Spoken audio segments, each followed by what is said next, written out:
Hello and welcome to our radio drama presentation of RWBY, The Fall of Beacon. This performance covers RWBY Volume 3, Chapters 6 through 12. While the description of some fights have been truncated for time and pacing, no dialogue has been cut or altered in any way. Please note that this is a live performance and the cast has had no rehearsals together, so there may be occasional stumbles in the dialogue.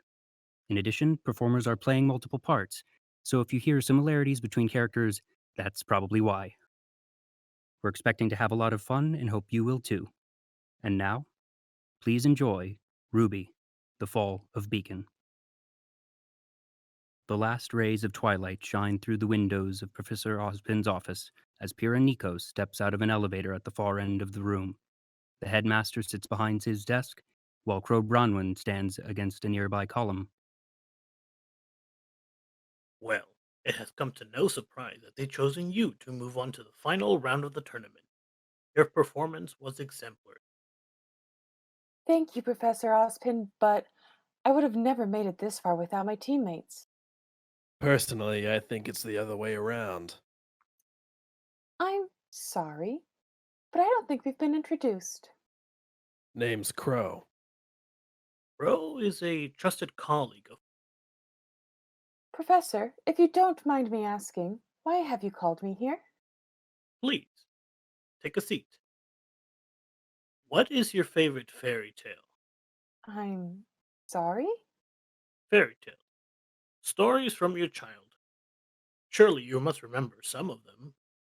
Well, there's the tale of the two brothers, the shallow sea, the girl in the tower. What about the story of the season? Well, of course.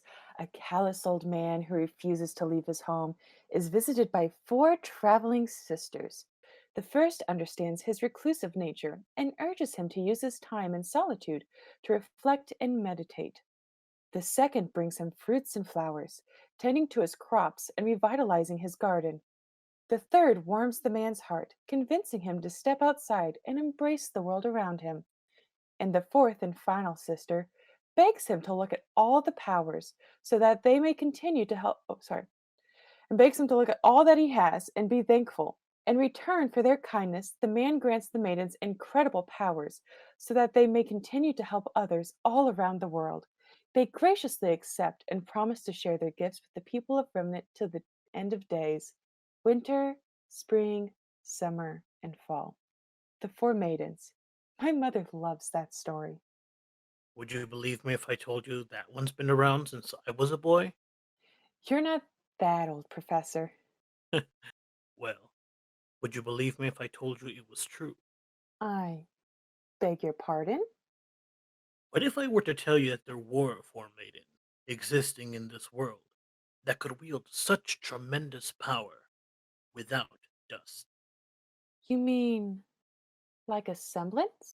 like magic? I. Yeah, first time hearing it's pretty crazy. You're. You're serious? Do I look like I'm joking? No. Why? Why are you telling me this? We are telling you this, here Nikos, because we believe that you're next in line to receive the Fall Maiden's power. We. The elevator opens again. Glinda Goodwitch and General James Ironwood step out. Sorry we're late. Wait, what is this? Who are you? You know who we are. We're still the same teachers and headmasters you met when we arrived at Beacon. Except we got a little part-time job. We are the protectors of this world. And we need your help. All eyes are on Pyrrha as she looks around in stunned silence. Minutes later, she stands in the elevator with the group of protectors. She looks to Ozpin and Glinda as if seeing them for the first time. Where are we going? The vault, under the school. The elevator opens again to reveal a large, sparsely lit hall. Ozpin, Ironwood, and Crow walk forward briskly, while Glinda stays by Pyrrha's side, moving at a slower pace. I'm sure you must have questions. Maybe one or two. I still don't understand. You said that I was next in line to receive the maiden's power? What do you mean by that? The maidens have existed for thousands of years, but much like nature, the seasons change. No two summers are alike. When a maiden dies, her power leaves her body and seeks out a new host, ensuring that the seasons are never lost and no individual can hold on to that power forever. So, how does the power choose? Through a series of stupid and convoluted rules. Crow? Hey, don't get mad because I'm right. At first, the only thing that was certain was that the powers were specifically passed on to young women. But as time went on, it was discovered that the selection process was much more intimate. Intimate? As we understand it now, when a maiden dies, the one in her final thoughts is the first candidate to inherit her power. Unless it's a dude or some old hag. Then the power goes to someone random, and our job gets a lot harder. Why tell me all this now? Why not wait until I've graduated? Honestly, we've run out of time. I don't know if you've noticed, but things are getting a lot scarier out in the world. Tensions are high, grammar growing stronger, more prevalent, and it's not going to be much longer before the peace we've all been enjoying so much goes out the window. You're not talking about a war. Not a war between nations. We can fill you in on the details once we know that you're with us. For now, all you need to know is that one of the maidens was attacked, and for the first time in history, part of her power was stolen. The group reaches their destination at the end of the hallway, a large machine hooked up to two rectangular pods, one of which is upright. Through its glass face, a woman with a burn scar over her left eye can be seen. Is that? The current Fall Maiden, Amber. She's still alive? For now, we're using state of the art Atlas technology to keep her stable. There's a lot about the situation that is unprecedented. What do you mean? Well, we don't know what will happen when she passes. Won't her power just transfer to the next host? Look who's been listening. She is smart. Under normal circumstances, yes. But this is a delicate situation. It's not uncommon for the last thoughts of the slain to be of their attacker. And to make matters worse, no one's ever seen the power split like this before. For all we know, it will seek out its other half. Her assailant. And that would not bode well for any of us.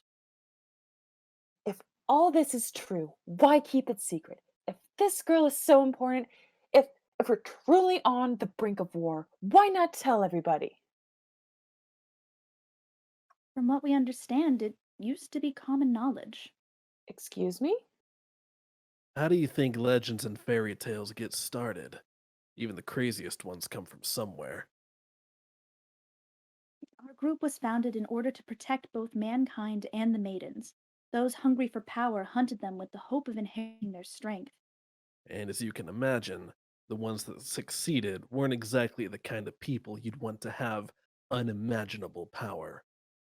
And so, this brotherhood chose to remove the maidens from the public eye, allowing their existence to fade away into legend. The things we're telling you go against 100 years of human history. Religion. No one would want to believe us. It would cause an uproar. It would cause panic, and we all know that would bring clawing into our kingdom's walls. Which is why we would like to. I'll do it.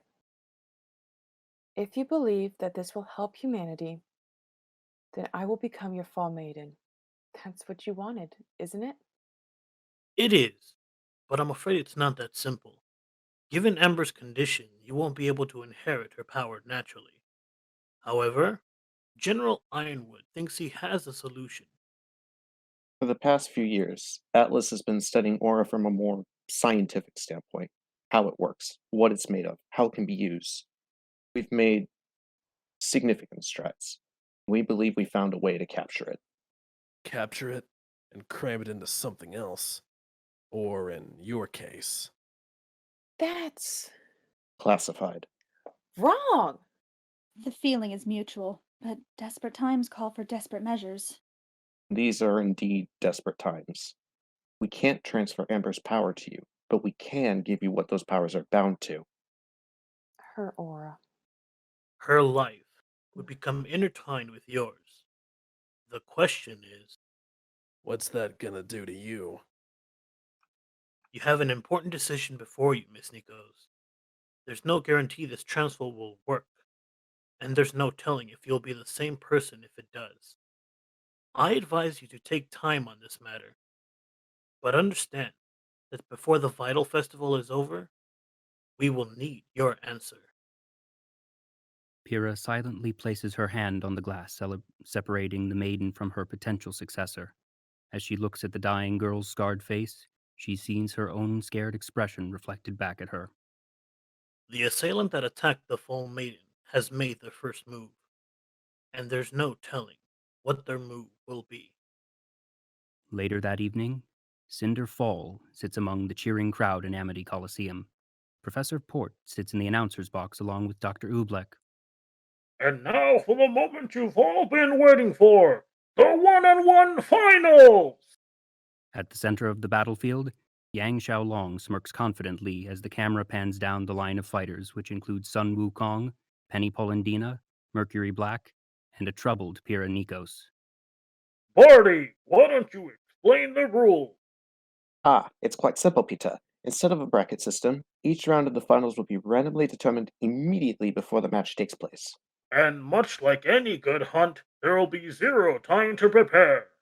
Yes. Now let's see who our first match will be. The energetic doctor points to the screens above the stadium as the roulette starts spinning. All around the world, people watch on via the cross-continental transmit system. A few seconds later, the roulette stops. Yang Xiaolong and Mercury Black. Ruby Rose watches excitedly from her seat in the stands. Break a leg, sis! Cinder, still smiling, gets up and begins walking towards the exit. Would all other combatants please leave the stage? They do so, and Yang approaches Mercury as spotlights emerge from the perimeter of the battlefield. Not go easy on me. You wish.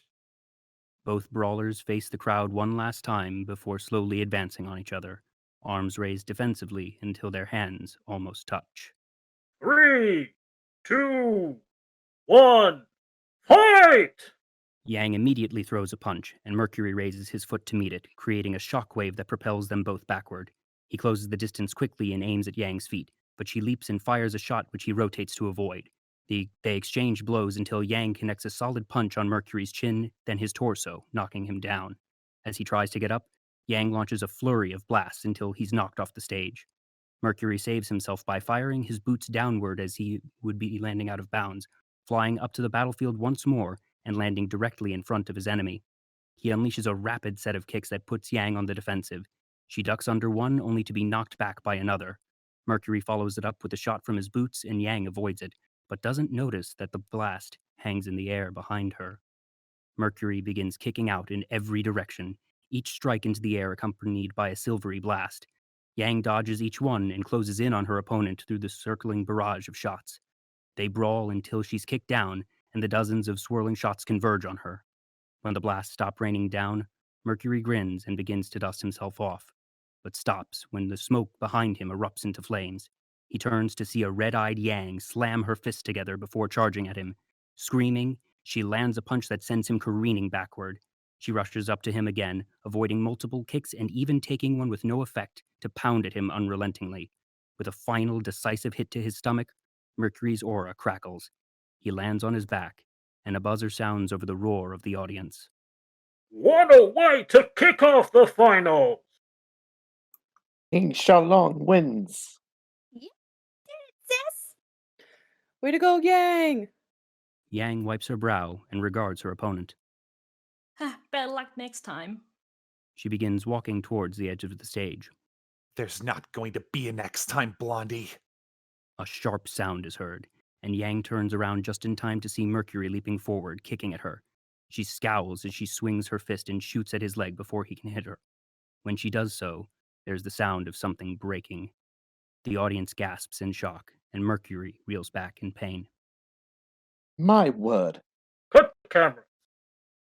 As looks of surprise, horror, and hatred fill the stadium, 2 Goliaths and a pack of Beowulfs prowling Mountain Glen turn toward the floating Colosseum. My leg! My leg!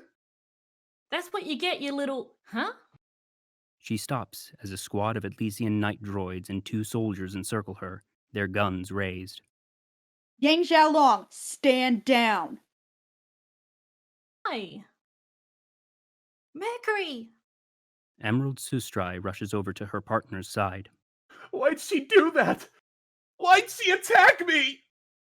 After receiving a disgusted scowl from Emerald, Yang looks up at the screens above to see a video of her walking past a crouching Mercury, then turning and shooting him in the leg unprovoked. Yang's startled gaze turns to the wide-eyed, terrified faces of Blake, Weiss, and Ruby, and then to the guns aimed at her, her ears ringing with the voices of people cursing her name, still not knowing what just happened or what will come next.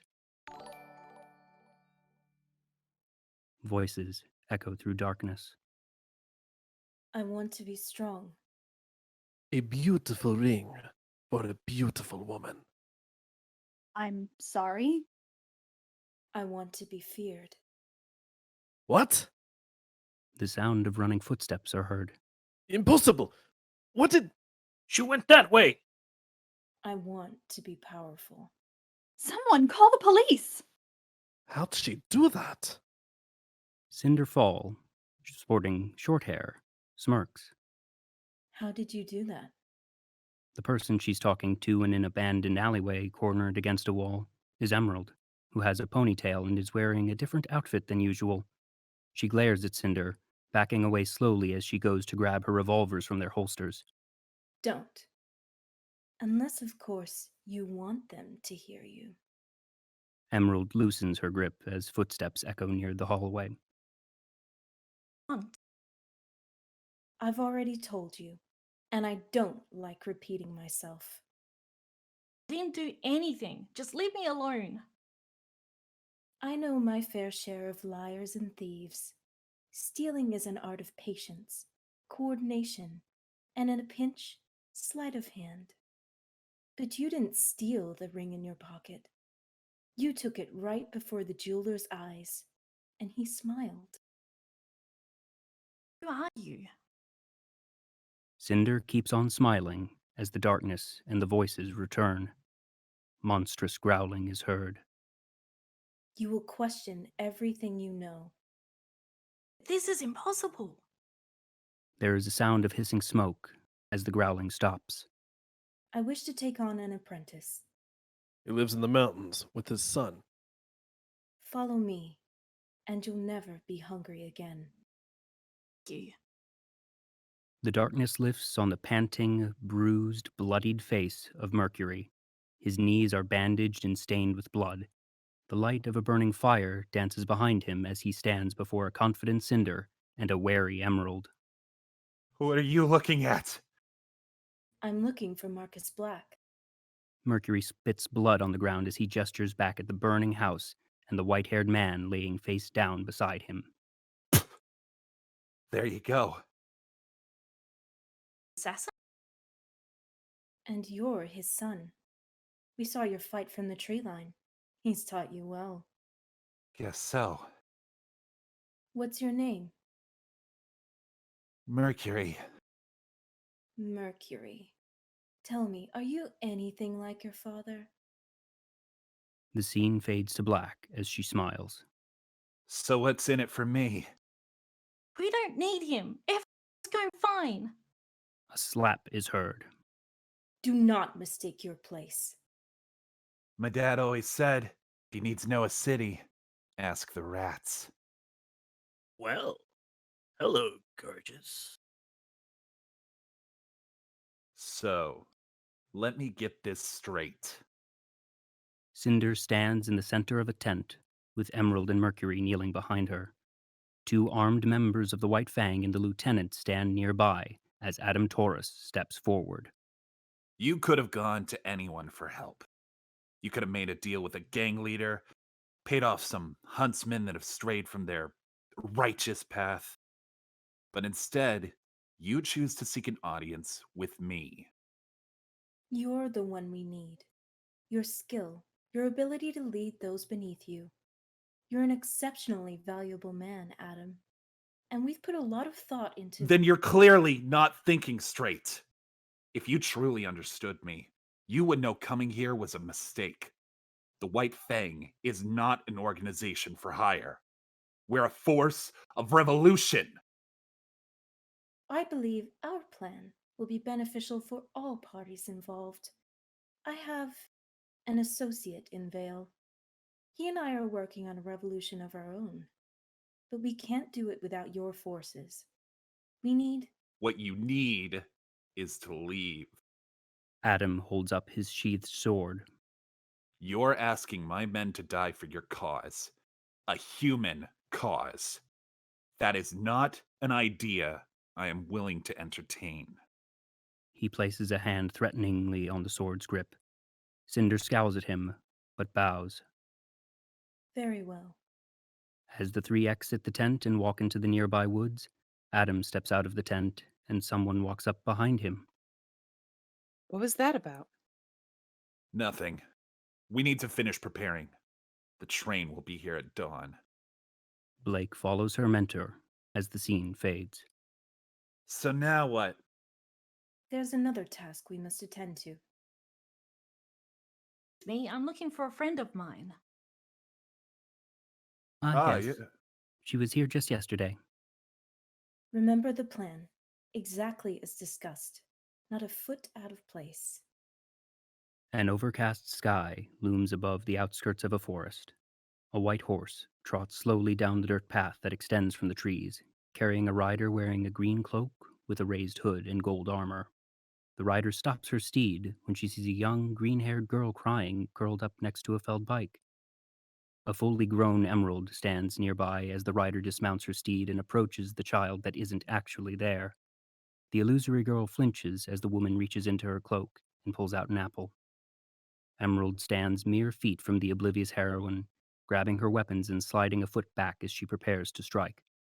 The dust kicked up from her foot's movement is seen behind the small girl, and the woman gasps as the image of the child disappears. Dropping the fruit and leaping back, Amber ditches her cloak and pulls out a staff with a crystal on each end. Emerald runs towards her, guns blazing, but her shots are deflected against the maiden's palm. Amber twirls her spear, kicking up winds and blasting them toward her enemy. As she does so, Mercury runs up from behind her. Amber forces him back and quickly turns to repel the returning Emerald with another gust. Mercury launches himself at Amber again, and she unleashes a stream of fire from her crystal staff, but Mercury curls up and lets his legs take the brunt of the damage. Flames burn away his leggings to reveal prosthetic limbs. Despite this, his momentum is not stifled enough to keep him from surging through the fire and knocking Amber down, allowing Emerald to pounce on her from above, cracking the ground beneath them. Emerald and Mercury jump back, ready to fight. Amber stands, orange energy surging from her eyes. Gale-force winds erupt from the maiden, swirling around her as she lifts up off the ground and raises her hands to the sky. Thunder roars and lightning surges through the clouds. With a wave of her hand, Amber sends bolts at her assailants, who barely manage to avoid them. Amber spreads her arms and displays the power of a fully realized maiden. Electricity lashes out from the sky as she floats motionlessly in air. Mercury and Emerald frantically dodge the bolts and attempt to fire on Amber, but she remains still, looking down on them coldly as the bullets ricochet off an invisible force field inches from her face. Amber reaches out and clenches her fist, summoning a cyclone of leaves from the forest. The green vortex surrounds her, and with a raised arm, the leaves freeze over. Amber rains down the newly sharpened projectiles on her foes, who are unable to evade the attack. Amber continues the assault until she senses movement behind her and turns to see Cinder running her way. Amber launches a fireball at her new adversary, who manages to jump over it. Cinder points her palm at the dirt, coalescing it into glass shards, which she sends at the maiden. Amber falls from the sky and lands face down on the ground. She looks up, and a sharp sound is heard. She initially sees the area empty, but Emerald flickers into view, followed by Mercury, then Cinder, who is dashing towards her, swords raised. Amber and Cinder skirmish for a moment, and the maiden is able to kick the assailant away, but Mercury and Emerald charge forward. With Amber preoccupied, Cinder connects her swords into a bow. Amber manages to repel Emerald and Mercury and turns just as Cinder looses 3 arrows. The projectiles land at her feet, but the ground beneath them glows and a high-pitched noise is heard right before they erupt into a series of burning explosions. Amber takes the full force of the blast, and her aura shatters. Cinder and her 2 associates slowly approach their target, who stands shakily. Amber swipes at the 3, and a gust of wind knocks over Cinder and sends the others skidding back. Mercury races towards Amber, but she hits him with lightning and then sends a fireball at Emerald, dispersing an illusion with her first attempt, but hitting the genuine article with her second. Finally, all 3 of her opponents stay down. Amber hobbles towards Emerald, using her staff as a crutch, wincing in pain with each determined step. Emerald looks up in fear as Amber stands above her, scowling at the would-be assassin as she raises her staff and thunk! Amber gasps in pain, eyes wide as she collapses forward, an arrow sticking out of her back. Cinder lowers her bow with a smile, drops her weapon, and calmly walks forward as she slips on a long white glove, while Mercury and Emerald force their defeated foe to her knees. Cinder stands before the maiden and lifts her gloved hand, the back of it marked with a red insignia with an eye in the center of a broken compass. Cinder reaches towards Amber, and a red portal opens in front of her palm, from which emerges a grim bug. Peace. The creature spits out a black web that latches onto Amber's face, covering her left eye. The maiden screams, her free eye glows, and a final blast of wind erupts from her as the glow fades, moving into the inky strands, up through the glove, and into Cinder. Cinder's right eye illuminates with power, and sparks begin floating around her as a massive black and red circle appears on the ground. Footsteps race towards the ritual. Cinder turns to see Crow Bronwyn swinging his great sword down, severing the web and forcing the assailants back. The huntsman grabs the unconscious maiden, and Cinder looks at her hand as the glove burns away, and a tattoo of mirrored high heels form between her exposed shoulder blades. Cinder grins victoriously, right eye still brimming with golden energy as she stands and raises her arms, embers circling around her. The ground beneath Crow begins glowing, and he leaps away with Amber just before another explosion rings out. When the dust settles, he and Amber are the only ones on the path. Crow turns a worried gaze to the marked and comatose half-maiden as darkness falls once again. The huntsman severed the connection before it was complete. Yes, it's an emptiness. It burns, like hunger. I like it. Yes, I will claim what is ours. Thank you. In the White Fang camp, Adam and the lieutenant stand in a tent. We'll find her, sir. I swear on my life. Forget it. It's time I return to Mistral and... He's cut short by the sound of gunfire, groans, and explosions. The 2 run out of the tent, weapons raised. What is this? Cinder stands, swords drawn, amid a still smoking battlefield with White Fang soldiers strewn about, and her subordinates kneeling, with briefcases behind her. We could have gone to anyone for help, but we chose you, Adam Taurus. She discards her weapons and strides forward. Our plan will be beneficial for both of us. Cinder raises a hand, creating flames at Adam and the lieutenant's feet. Or one of us. Emerald opens her case to reveal dust crystals and canisters, while Mercury shows the neatly arranged stacks of Lien in his. So, which will it be? Adam slowly straightens up, and Cinder lowers her arm. Yang Xiaolong wins! Inside Amity Coliseum, Mercury's picture appears on the video board crossed out with Yang's beside it. Yeah, you did it, sis!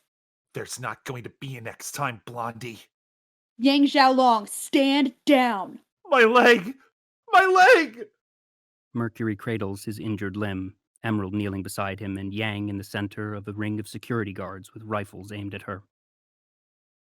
Somebody help him. Paramedics rush over with a stretcher. Skin and blood are visible through the tear in Mercury's pants. Can you do something? We need to get this boy to a hospital. Grab a blanket. They move Mercury onto the stretcher and rush him off, Emerald following right behind. Yang watches them go, still in disbelief. Stand. He attacked me, I swear. Stow it. You've already caused enough of a scene. Emerald runs with the paramedics through the maintenance hallway. They pass an open door and see another paramedic. Here, we've got an ambulance ready to go. A few minutes later, the back door of an ambulance airship is closed. One of the paramedics from the arena turns to the one managing the vehicle. They'll be okay. That girl won't leave his side. Cinder, wearing a white cap with a red cross, nods. We'll take good care of both of them. As the transport flies away from the Colosseum, Mercury lies in the back, still groaning. Oh, Doc, tell me, will I ever walk again? Emerald punches him in the arm. Ow! What's your deal? One mine I can handle, but two's a stretch. Well, you all performed marvelously, driver included. The driver, also in a paramedic uniform, blinks her magenta eyes back to their usual brown and pink shades, nodding with silent gratitude. So, you think it worked? That evening, Lisa Lavender reports on the Vale News Network. A terrible tragedy took place this afternoon in the 1-on-1 rounds of the Vital Festival tournament. The channel switches to one with a tourist being interviewed on the streets of Vale. I don't know what Beacon's headmaster is teaching his students, but that was disgraceful, completely uncalled for. The channel switches again, this time to a reporter speaking over a video of Grim running across Mount Glen, headed towards the city. Despite Atlas reinforcements, local authorities are still calling on any available huntsman to aid in suppressing the spike in Grim activity. A projector displaying the report switches off. Mercury sits at a table in a warehouse, repairing his mechanical leg. Hey, I was watching that. Up. Is this how you treat a patient? Emerald reaches over and twists the screwdriver in his leg, causing him to wince. Too tight! Enough. Our Mercury put on a wonderful show. He was quite brave. These things aren't exactly cheap, you know. So, what's next? You and I will ensure that our next matchup goes just as smoothly. What about me? You get to lay low until the end. We wouldn't want people to see you on your feet and have this all be for naught, now would we? Can do. He goes back to his repairs, grinning as his prosthetic knee lights up. 2 Atlesian knights stand guard outside Team Ruby's dorm room. I'm sorry, but you've left us with no choice. General Ironwood stands in front of the assembled team. It's me. Video footage and millions of viewers say otherwise. But Yang would never do that. You all seem like good students, and the staff here at Beacon are fully aware that you would never lash out the way you did, under normal circumstances. What I believe, and hope this to be, is nothing more than the result of stress and adrenaline. When you're out on the battlefield, your judgment can become clouded in an instant. Sometimes you see things that simply aren't there, even after the fight is past. But I wasn't. That's enough. The sad truth is, whether as an accident or assault, doesn't matter. The world saw you attack an innocent student. They've already drawn their own conclusions. It is my job to inform you that you're disqualified. Yang's shock turns to miserable understanding as Ironwood leaves the room. Believe me, right? Duh! You're hot-headed, but not ruthless. Blake? Blake turns away, earning a shocked look from Ruby and Weiss. I want to believe you. Huh? What's that supposed to mean? Blake? How can you say something like that? Yang would never lie to us. I had someone very dear to me change. It wasn't in an instant, it was gradual. little choices that begin to pile up. He told me not to worry. At first, there were accidents, then it was self defense. Before long, I even began to think he was right. This is all just very familiar. Tears begin falling down Yang's face. But you're not him, and you've never done anything like this before, so I want to trust you. I will trust you. But first, I need you to look me in the eyes and tell me that he attacked you.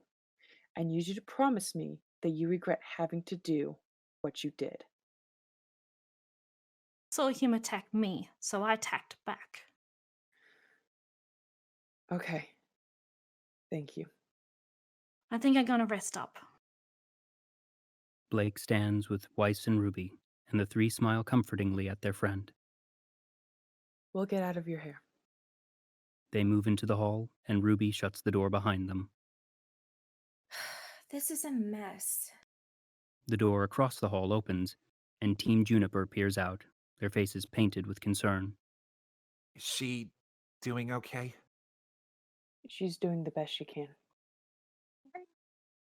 Back to Haven to be with his family, so until they land, no one can really question him about what happened. If there's anything we can do, please don't hesitate to ask. All right, then. If that's the case, Pyrrha? Pyrrha snaps out of her distracted state. You be sure to win one for Beacon, okay? It's what Yang would want. Pyrrha turns away for a moment before facing her friends again with a forced smile. I'll do my best. I'll be sure to watch tonight in case you're picked. Pyrrha's expression becomes gloomy as she looks away again. Sorry, but I think I've had enough fighting for 1 year. Ditto. Coffee? Tea. Ruby, Weiss, and Blake walk off, and John closes the door. Pyrrha continues to look forlorn until Nora moves in front of her, grinning maniacally. You heard the lady. No more moping around. We gotta get your butt in shape for the big fight. It could be today. It could be tomorrow. It could be the most important fight of your entire life. Nora's right. Pyrrha looks to Ren, who now wears a pink apron that reads, "Please do nothing to the cook."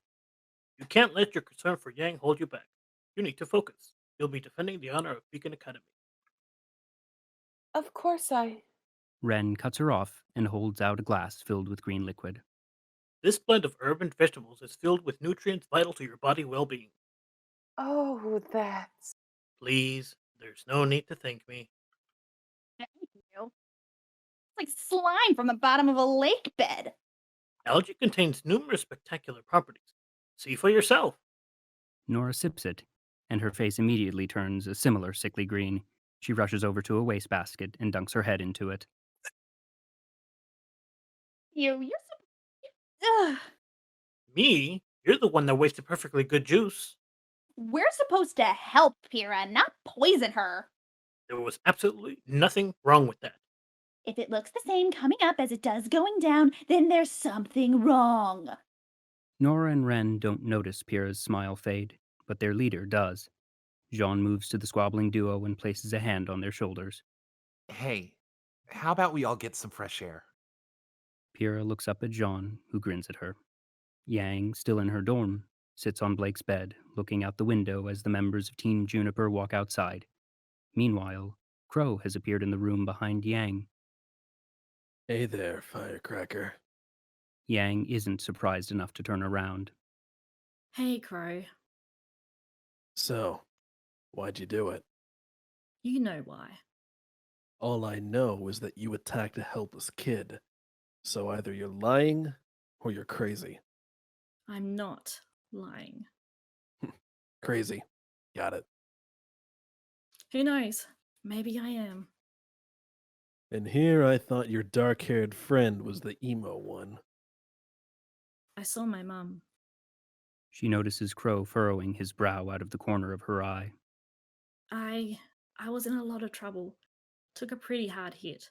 But when I came to, the person attacking me was gone. And I thought I saw her. Her sword, like the one in you and Dad's old picture. You're not crazy, Yang. That was your mom, all right. Let me guess. She didn't say a word, did she? How did you know that? I don't see my sister very often, but she does try to keep in touch, whenever it suits her. Wait, you mean you talked to her? That was real? Yeah, she found me, had a tip from my most recent assignment, and wanted me to give you a message. Why didn't you tell me sooner? I was trying to wait for the right time, and this sure ain't it. But I guess you deserve to know. She wanted me to tell you that she saved you once, but you shouldn't expect that kindness again. Raven's got an interesting way of looking at the world that I don't particularly agree with, and she's dangerous. But you're a tough egg, kiddo. Shouldn't let this tournament thing get you down. You had a slip up. Sometimes bad things just happen. I say it's time you move on. Move on to what? Well, Raven let some info slip before she took off. If you ever want to track her down, I think I might be able to help.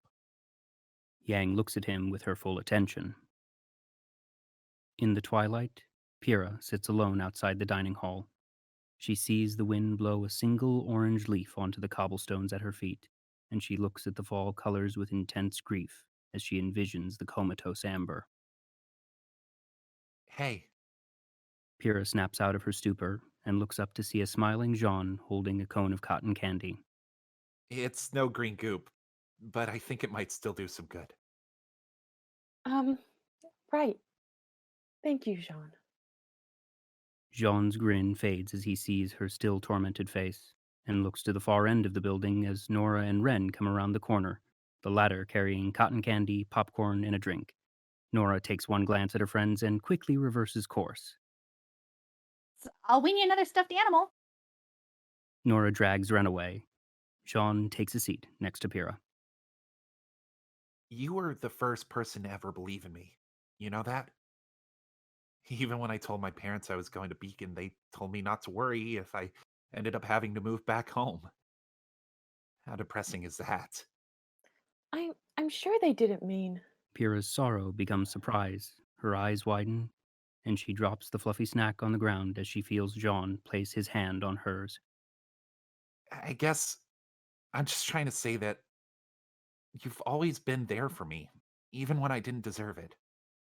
And I can tell there's something on your mind, so I don't know. How can I help? Pyrrha's astonishment melts into contentment. She leans over and rests her head on his startled Jean's shoulder and closes her eyes. You're already doing it.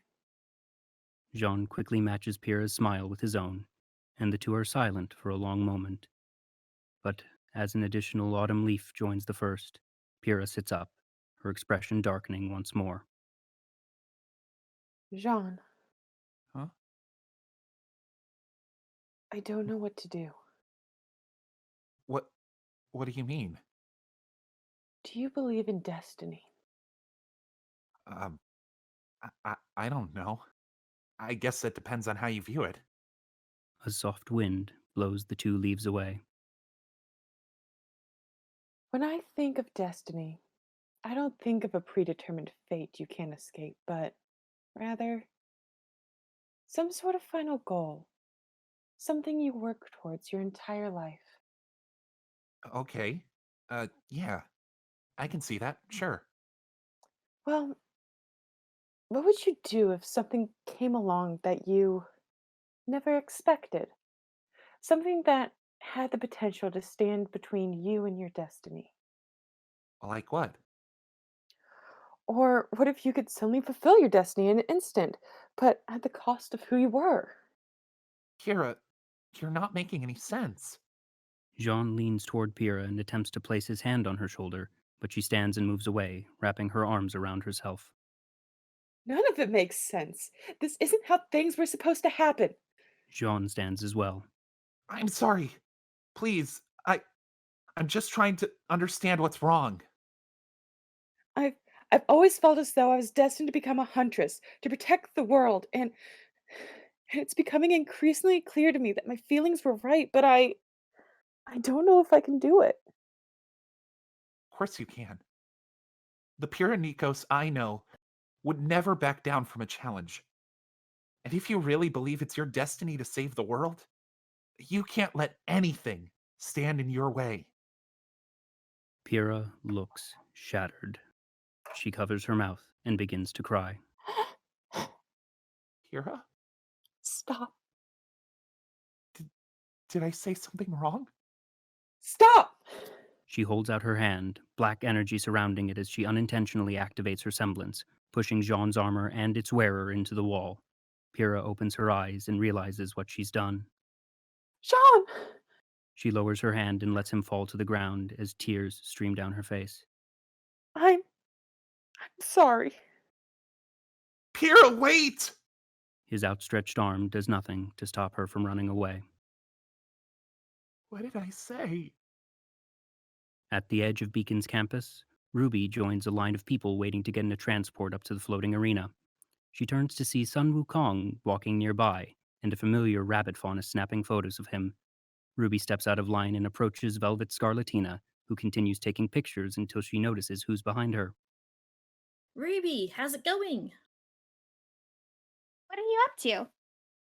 Oh, just working on my photography. Do you want to see?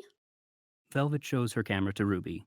Her photo is an awkwardly angled shot of Sun's weapon and torso. That's better.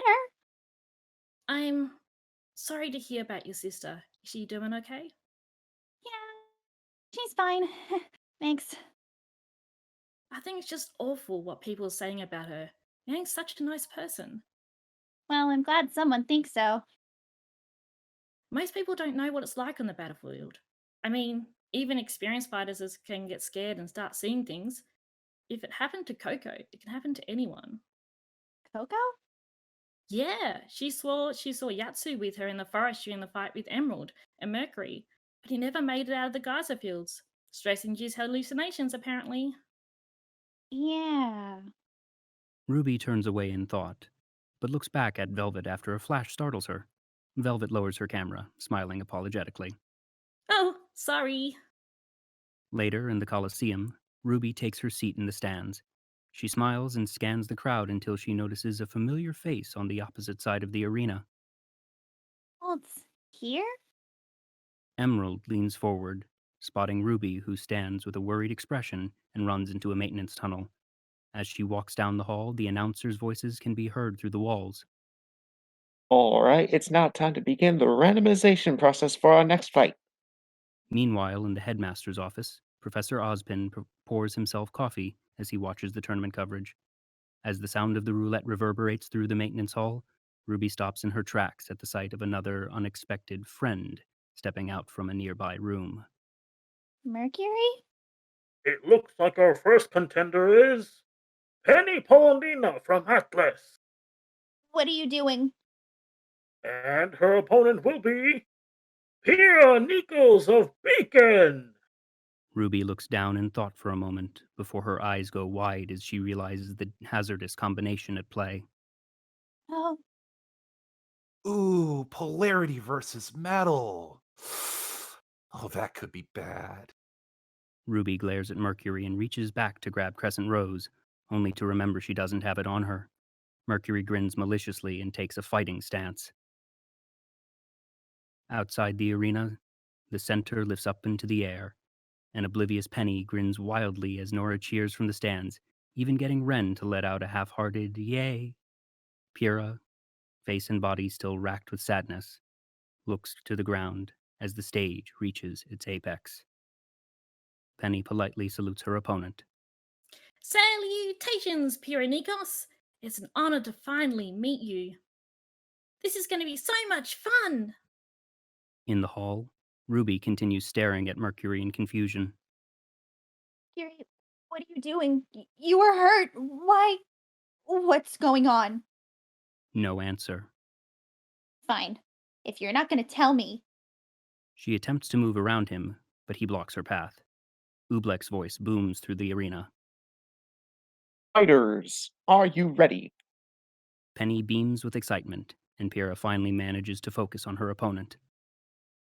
3, General Ironwood sits calmly in the stands. 2, Nora and Ren cheer, while Jean watches anxiously. 1. Emerald looks intently at the combatants. Begin! Penny's swords emerge from her back and float playfully around her before flying toward Pyrrha, who runs toward them and leaps past or deflects each blade. The swords turn in midair and soar toward their target again. In the hall, Mercury hears the battle beginning. Showtime. He advances on RWBY, who attempts to move around him unsuccessfully. In a panic, RWBY becomes a blur of red and petals and rockets forward, only to be intercepted by a kick and knocked to the ground. RWBY frantically pulls out her scroll, but a bullet from Mercury's boot sends the device flying out of her hand. Let's just keep this between us friends. On the battlefield, Pyrrha twirls her javelin to block Penny's swords, dropping her weapon when she needs to somersault away after being hit by a slash, and then magnetically returns it to her hand as Penny readies another wave of blades. My word! What a tremendous display by Miss Paulentina! Pyrrha rushes forward and jumps onto an incoming sword, swinging down at Penny only to have the assault parried by a fan of blades. She tries to defend against Penny's retaliatory strikes, but is forced back. As the fighters reset themselves, Pyrrha's shield glows black and moves to her arm. Yeah, go Pyrrha! Pyrrha uses her semblance to bend the weapons unnaturally for a split second. In the stands, Emerald narrows her gaze. At the same time, RWBY manages to avoid Mercury's kicks and is able to activate her semblance for a moment more, spiraling past him, this time getting farther down the corridor before rematerializing and sprinting toward the arena. Outside, Pyrrha spins wildly as she deflects and dodges swords until she gets close enough to slash at Penny with her spear. Penny is sent flying, but lands on her feet, sliding to a stop before transforming several of her blades into laser rifles, which open fire on the approaching champion. Pyrrha avoids the blasts and fights off the remaining swords until she is able to charge at Penny and knock her back. Pyrrha straightens with a victorious grin that disappears into dizziness, and after a single blink, she sees Penny rocketing forward, propelled by her own lasers, which launch her into the air and then down at her opponent with a powerful kick. Pyrrha rolls to her feet, only to have her shield and spear knocked out of her hands by flying blades. She uses her magnetism to start bringing her spear back toward her, but has to redirect her semblance to prevent one of Penny's blades from slicing her as it returns to its wielder. The single blade disappears behind Penny, and then reappears with 7 more as the girl grins and raises her arms, preparing to strike. In the stands, Emerald stares down at Pyrrha, and the sharp sound of her semblance is heard as Penny's 8 swords double, then quadruple, multiplying again and again into an illusory wall of blades that only Pyrrha can see. Penny sends them forward, few in reality but hundreds strong in Pyrrha's mind. In a panic, Pyrrha spreads her arms and releases a magnetized shockwave. The swords are sent reeling toward Penny, who clutches her chest when her metal body is hit by the force. As the weapons soar past their wielder, wires connecting 3 of the blades to Penny get caught on her left arm, right shoulder, and waist. In the blink of an eye, the momentum carries them around her body, the wires coiling, crumpling, then slicing through machinery. 2 swords clatter to the ground, and a piece of fabric, fluttering through the air, is pinned down by the point of the last falling blade beside the severed body parts of Penny Polendina. Pyrrha stares in horror, eyes wide and mouth agape. In the booth, Port and Oobleck sit up in shock. No! The exposed wiring of Penny's armless shoulder sparks with electricity. Her irises, now looking like camera shutters, slowly dilate until her dark pupils take most of her eyes. The soft sound of machine powering down emanates from her body. In an Atlas laboratory, a balding, white-bearded man watches the broadcast, gripping the armrest of his chair tightly. In the stadium, the crowd looks on in terror, and miles away at Mountain Glen, Grims of all kinds begin charging toward the Coliseum. RWBY emerges from the service tunnel and falls to her knees when she sees that she is too late. RWBY begins sobbing, tears falling from her eyes. The floating battlefield is lowered back into place under the spotlights as Mercury appears from behind RWBY grinning before slipping back into the maintenance area. In the broadcast booth, Oobleck puts a hand to his ear. Broadcast, what are you doing? Kill the feed. He hears an operator through his earpiece. Something's wrong. We don't have control of the cameras. We can't even stop the broadcast. What? How is that possible? The screen behind the two teachers suddenly changes to a video feed of the battlefield, tinted red with a black queen chess piece superimposed over the broadcast feed. They look out at the arena as a voice rings out through the Colosseum and out of the devices around the world tuned into the tournament. This is not a tragedy. This was not an accident. This is what happens when you hand over your trust, your safety, your children to men who claim to be our guardians, but are, in reality, nothing more than men. Cinder stands on a rooftop in Vale, speaking into her scroll. Our academy's headmasters wield more power than most armies, and one was audacious enough to control both. Ironwood grimaces, rising from his seat, and marches up the stadium steps. They cling to this power in the name of peace, and yet, what do we have here? One nation's attempt at a synthetic army, mercilessly torn apart by another star pupil. What need would Atlas have for a soldier disguised as an innocent little girl? I don't think the Grimm can tell the difference. Pyrrha stares at the remains of Penny with dread and guilt as she begins to sob. In the fairgrounds, Weiss and Blake watch a hacked screen. And what, I ask you, is Ozpin teaching his students? First a dismemberment, now this? Huntsmen and huntresses should carry themselves with honor and mercy, yet I have witnessed neither. Yang, still in her dorm room, leans over the windowsill, listening to the speech as it echoes through the night air.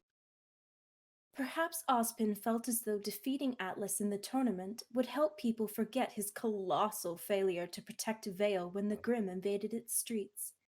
Or perhaps this was his message to the tyrannical dictator that has occupied an unsuspecting kingdom with armed forces.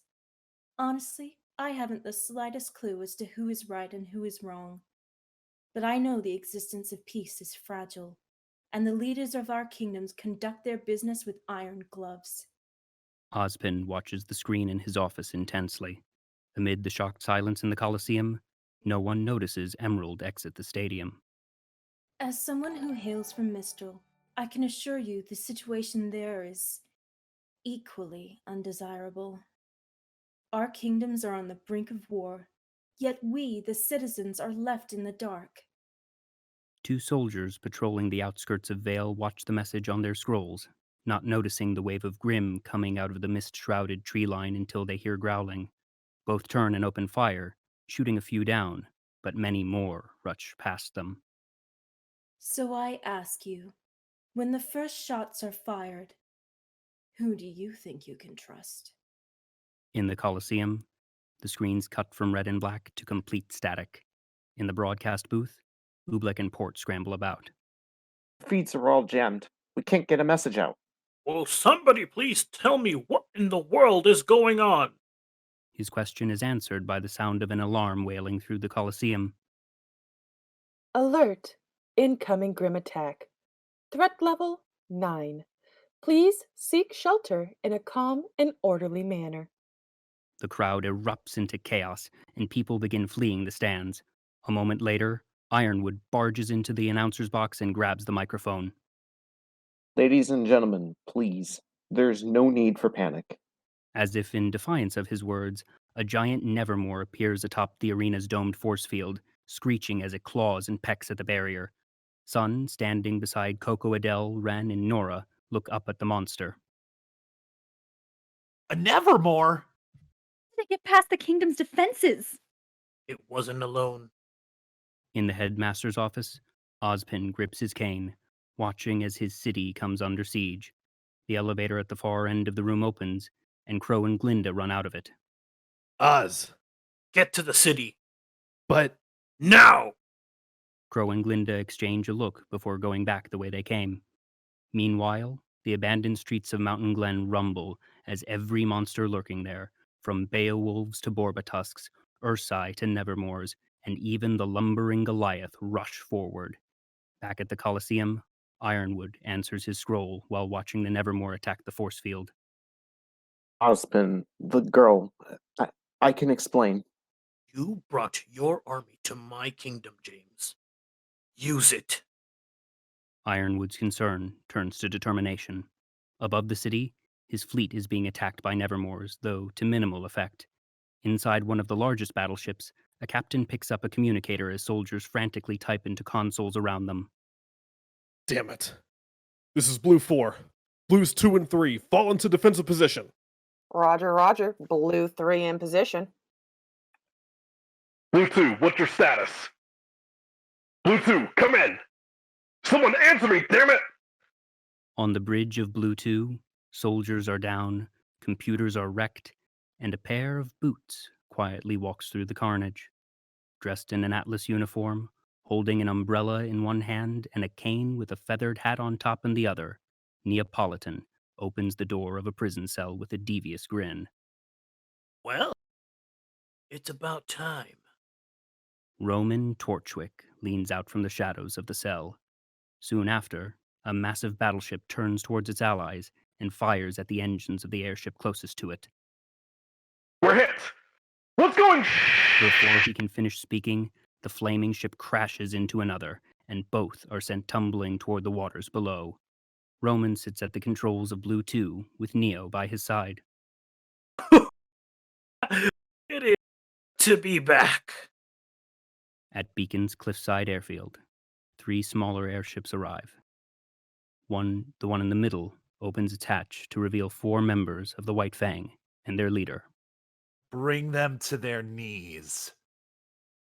One of the other ships opens its door, and multiple Ursa, roaring viciously, jump out as they land on the grounds of Beacon Academy. We will now take a 10-minute intermission. RWBY, the Fall of Beacon, will return shortly. Welcome back to RWBY, the Fall of Beacon. Within minutes, the fairgrounds are in chaos. Civilians flee from the hordes of Grimm, and a vendor hides in his booth as Atlesian night droids fire at several Ursai. Multiple Nevermores fly through the air, one student in its talons. Blake and Weiss arrive on the scene and survey the area. I don't believe this. Blake pulls out her scroll and dials her partner. Yang, are you okay?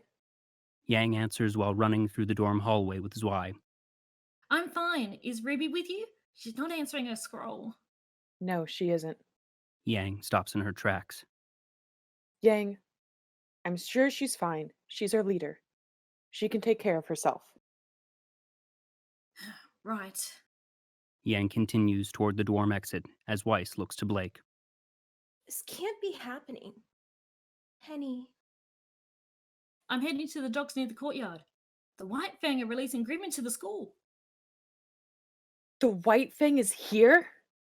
Blake hears the sounds of Grimm growling through her scroll. Yang! Ugh, gotta go. Be careful. The call ends. Blake, what are we going to do? We're going to the docks, and we're doing our job. Blake uses her scroll to call upon her rocket locker, which lands beside her and opens to reveal Gamble Shroud. Weiss looks at Blake and nods in agreement. Back at Amity Coliseum, the Nevermore screeches as it continues to peck at the force field roof. Warning! Warning! Safety barriers failing. RWBY is still kneeling on the ground, consumed by shock and grief as panicked civilians run past her. Pyrrha struggles to her feet as she looks at Penny's remains.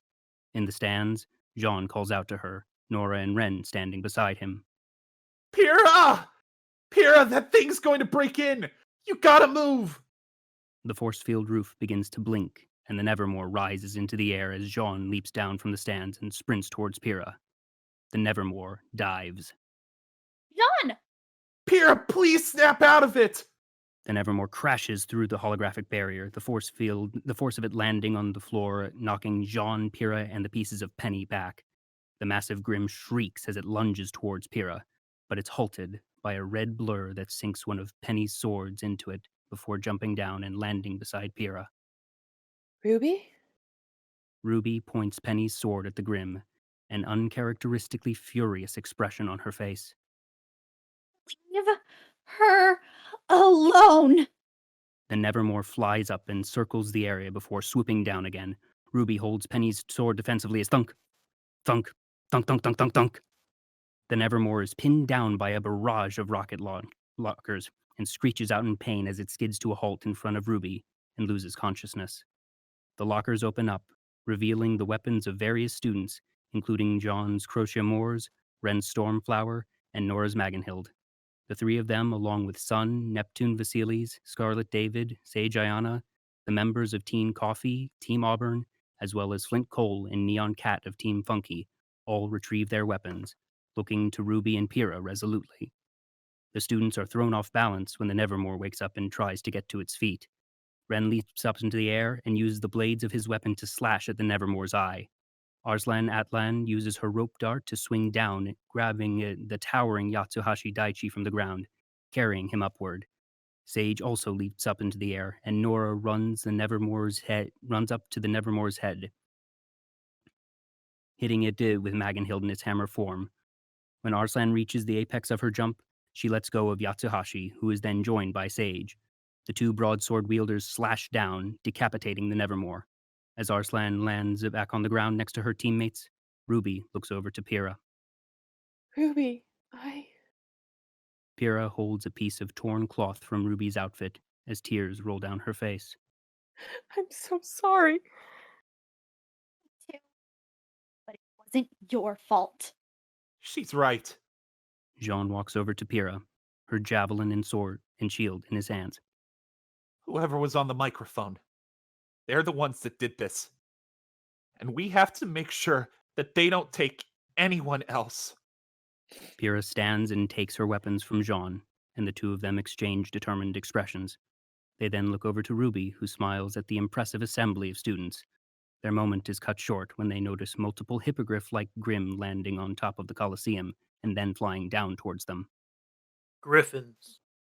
Anybody got a plan of attack? Son, I need your scroll. Sun uses his tail to flick his scroll to Ruby, who taps it a few times, and a moment later, her locker lands nearby. She runs toward it, stopping when a griffin lands on it and roars, but the creature is suddenly hit by bullets and flees. Professor Port and Dr. Oobleck have arrived, weapons in hand. Students, I think it would be best for you to leave. Did I? Miss Rose, this day will surely go down in London's history. I'd prefer it if my students could live to tell about it. Ruby nods before grabbing Crescent Rose and twirling it into its scythe form. Let's go. As the students leave, Ruby gets distracted by the flash of Velvet's camera. The faunus looks at the photograph, but is interrupted by her leader, who calls out to her. Velvet. With the students clear of the arena, Port and Oobleck stand back to back as griffins circle them. Final match party. Place your bets. Civilians continue to flee in panic towards the Colosseum's docking bays, where Atlas soldiers direct them onto transport ships as calmly as possible. Suddenly, White Fang bullheads arrive and begin unloading Grim. Two Atlesian knights escorting General Ironwood gun down Ursa, but are then mauled by a large armored Beowulf. The monster notices Ironwood, and the two charge at each other. The general screams a battle cry as he pulls out a pistol from his coat. Ironwood ducks and slides under the Beowulf's swipe and shoots it, pivoting as he skids across the floor using his free hand as a brake. The Beowulf lands unharmed and charges again.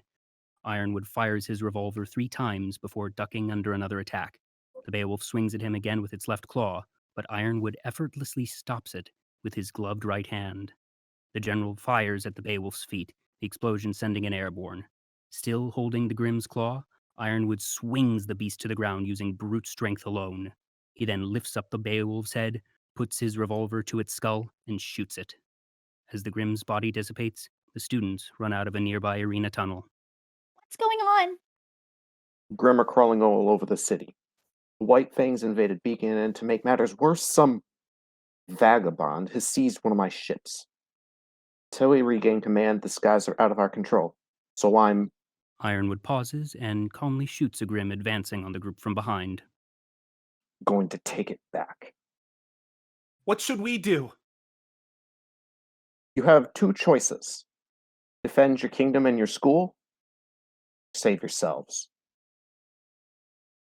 No one will fault you if you leave. Ironwood climbs onto a dropship and shouts to his soldiers. Let's move out. They take off, and the students look at each other until Sun speaks up. I mean, come on. We can take a ship back to Beacon. While the students head to the nearest transport, Roman giddily runs up to a console on the hijacked airship. Let's see. What does this button do? He presses a button, and the ship rumbles as a noise is heard. Oh, fun! How about this one? The bridge remains quiet, but at the rear of the ship, the cargo bay opens and dozens of night droids fall out. All right. Nothing. Neo, still in her Atlesian military disguise, hands Roman a scroll with a Black Queen insignia. Roman plugs it into the console. Ho ho! Now this one. This one's gonna be fun. On the ground, a squadron of knights shooting down Grim alongside Glinda and Crow suddenly halt as their visors and LEDs shift from light blue to dark crimson. They turn around in unison and point their guns at the huntsman and huntress. What? In Beacon's courtyard, Weiss and Blake are running toward toward a squad of knights, just as their lights change colors. Blake reacts quickly when she sees the droids turn on them. Look out! She manages to push Weiss aside from the incoming bullets, but the knights surround them. Meanwhile, General Ironwood pilots his dropship as 6 inactive knights blink to life. He turns his head just in time to see them aim at him. No! As the students' aircraft takes off, they see an explosion consume the rear half of Ironwood's ship, followed by 2 flashes in the cockpit as the craft rapidly loses altitude. RWBY runs sprinting towards the exit. RWBY, what are you doing? The bay door opens and RWBY jumps off, free-falling for a few seconds before using her semblance to propel herself the short distance back to the arena's runway. She enters the now empty stadium, runs up to one of the weapon lockers, pushes a few buttons on it, latches herself on with her scythe, and a moment later, she's rocketing through the air. RWBY calmly rides the makeshift vehicle as it soars through the sky and lands on the stolen airship with a thud. Go see what that is. Neo nods and leaves the control room. Back at Beacon, the hijacked knights are swiftly taken down by a flurry of slashes and glyphs from Weiss, while Blake fights off a group of White Fang soldiers. As a fresh squad of White Fang grunts charge at her, they're all abruptly knocked back by Weiss. The teammates stand back to back, prepared for more enemies, but none come. They do, however, notice a nearby group of human Atlas soldiers struggling to fight off a rogue paladin mech. Come on! They start moving toward the skirmish, but stop when they notice a large Beowulf jump out of a burning airship just before it crashes. The Beowulf lands on the ground and starts to chase civilians. Weiss and Blake look at each other with unspoken understanding. Be safe. They nod at each other before splitting up. Blake runs around the burning dining hall and spots the Beowulf, but her attention is drawn away by the sound of a scream inside the dining hall. She turns, fists clenched, ready to fight, but her expression changes to one of terror when she sees a familiar figure throwing an Atlas student to the ground. No. Adam? Hello, my darling. On the other side of the campus, Jean, Nora, Ren, Coco, Neon, and Arslan fight against the Horde. Nearby, Cinder, Emerald, and Mercury watch the chaos from a rooftop, the latter filming the scene with his scroll. Beautiful. It's almost sad. It's horrendous. Focus on the Atlesian Knights.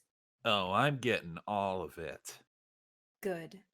Continue the broadcast until the end. Suddenly, a tremor rocks the city. And do not miss what happens next. Cinder walks off as Mercury continues filming. Inside his office, Ozpin grabs his cane and gives it a practice swing as he walks towards the elevator, but stops when the tremor reverberates through the tower. Back in the city, Glinda and Crow are fighting when the tremor hits. Crow stabs his sword into the ground to keep himself standing. Glinda looks towards the outskirts of the city in horror. No. At the peak of Mountain Glen, there is violent rumbling. The peak crumbles and then explodes as a titanic wyvern bursts forth and begins flying toward Beacon. As it goes, it exudes an inky black substance which drops to the ground, and various Grimm climb out from the pools of liquid. In the city, Team Sun and Juniper regroup, preparing to continue their defense against the oncoming horde. But before they charge, Pyrrha notices Ozpin standing by the entrance of Beacon Tower. Team Sun runs off, but Jean, Ren, and Nora stay behind when they see Pyrrha silently walking toward the headmaster. Where is she going? I'll go find out. You two stay here and keep fighting. As he follows Pyrrha, Cinder watches from a nearby rooftop, weapons in hand. On the hijacked Atlesian airship, Ruby sees the wyvern pass, tailed by a flock of griffins, one of which lands on the ship, but Ruby easily defeats it. As the Grimm dissipates, she turns to see Neo taking a picture of her with her scroll as a wave of light washes over the illusionist, changing her attire from that of an Atlesian pilot to her standard pink, white, and brown outfit. Neo winks and sends the picture of Ruby to Roman's scroll with the text, "Guess who?" Oh, you cannot be serious. He quickly grabs his cane and walks toward the deck of the airship. Outside Beacon's dining hall, Blake backs away from the shattered window, staring fearfully at her mentor. Running away again? Is that what you've become, my love? A coward? Why are you doing this? You and I were supposed to change the world, remember? We were destined to light the fires of revolution. He stomps on the downed Atlas student's chest. Consider this the spark. Adam draws his sword and goes to stab the student, but Blake dashes at him, drawing her sword as well. Their blades clash as she pushes him away from the student. I'm not running away. You will. He kicks Blake down, and a nearby Grimm runs toward her, only to be shot by Adam. But not before you've suffered for your betrayal, my love. Back outside, Team Sun and Auburn, along with Nora, Ren, Neon, and Flint, struggle against the Grimm and hacked Atlesian knights and paladins. Neon and Reese Chloris use their weapons to freeze one of the paladin's legs in place. Weiss arrives and charges, but gets swatted aside by its large mechanical arm. Weiss! Yatsuhashi tries to hold another paladin's fist back with his sword, but gets overpowered. The mech then turns toward a distracted Ren. Nora pushes Ren away from the paladin's incoming strike, taking the hit herself. Nora! No! He reaches out to her, but gets knocked back as well. Coco and Neptune fire their weapons at the paladin with little effect. This is bad. Well, I guess now's a better time than any. Velvet, Really? just make 'em count. Velvet nods and walks up to the paladin, as Weiss looks on in disbelief. What are you doing? She's going to get hurt. Just watch. Velvet holds out her hand as light is emitted from the box she always has at her side, and the projection forms a three-dimensional wireframe copy of Crescent Rose. Velvet grasps the weapon and leaps into the air, dodging cannon fire as she flawlessly imitates Ruby's iconic overhead spin and then descends, slashing at the paladin. When she lands on the ground, the scythe fades away in her right hand as the outline of a rapier materializes in her left. She parries the attack from the mech with her replica Murdernaster before slashing at it with the same precision as Weiss. A moment later, she's punching the mech with wireframe gauntlets and shoving it back with uncharacteristic strength. She fires several blasts at the hulking machine with her imitation Ember Celica, then slides under a punch from the paladin as the gauntlets fade, and a short sword with a long ribbon forms. Velvet jumps up, tethering herself to one of the paladin's fists and using the momentum of its arm to swing around, binding the large robot's legs with her Gamble Shroud clone. The paladin falls over as a second approaches her from behind. She quickly turns and cuts off his hand. Before it can react, it's peppered with holographic bullets from a copy of Coco's minigun.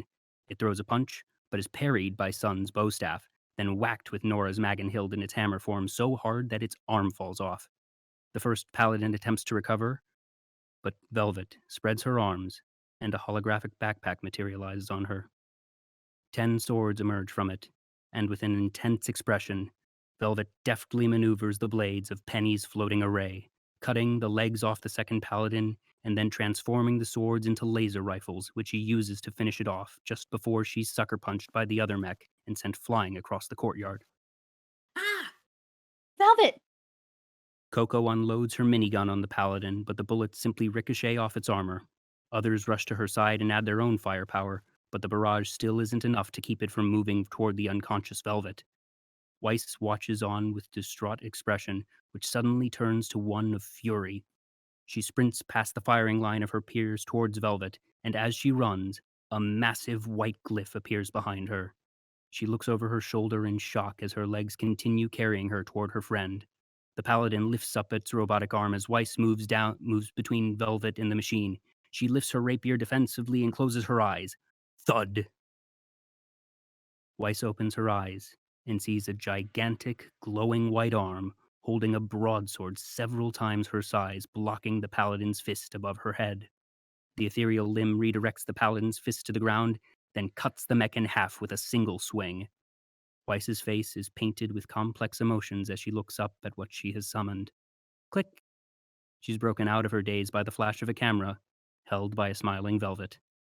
Before they can catch their breath, the ground beneath them begins shaking, and another paladin comes lumbering around a corner. You have got to be kidding me!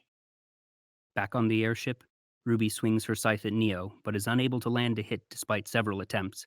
Neo makes no attempt to retaliate, content to flip and dodge the attacks. When Neo leaps out of melee range, Ruby lodges Crescent Rose's blade into the hull of the ship and fires a shot. She hits her target, but Neo shatters, an illusion behind which stands Roman, who fires a shot from the barrel of his cane, sending Ruby flying. She sinks Crescent Rose into the ship again, halting her momentum, but is left prone as Roman walks up to her. Little Red, you are just determined to be the hero of Vale, aren't you? What are you doing? Without these ships, the Grim will destroy everything. That's the plan.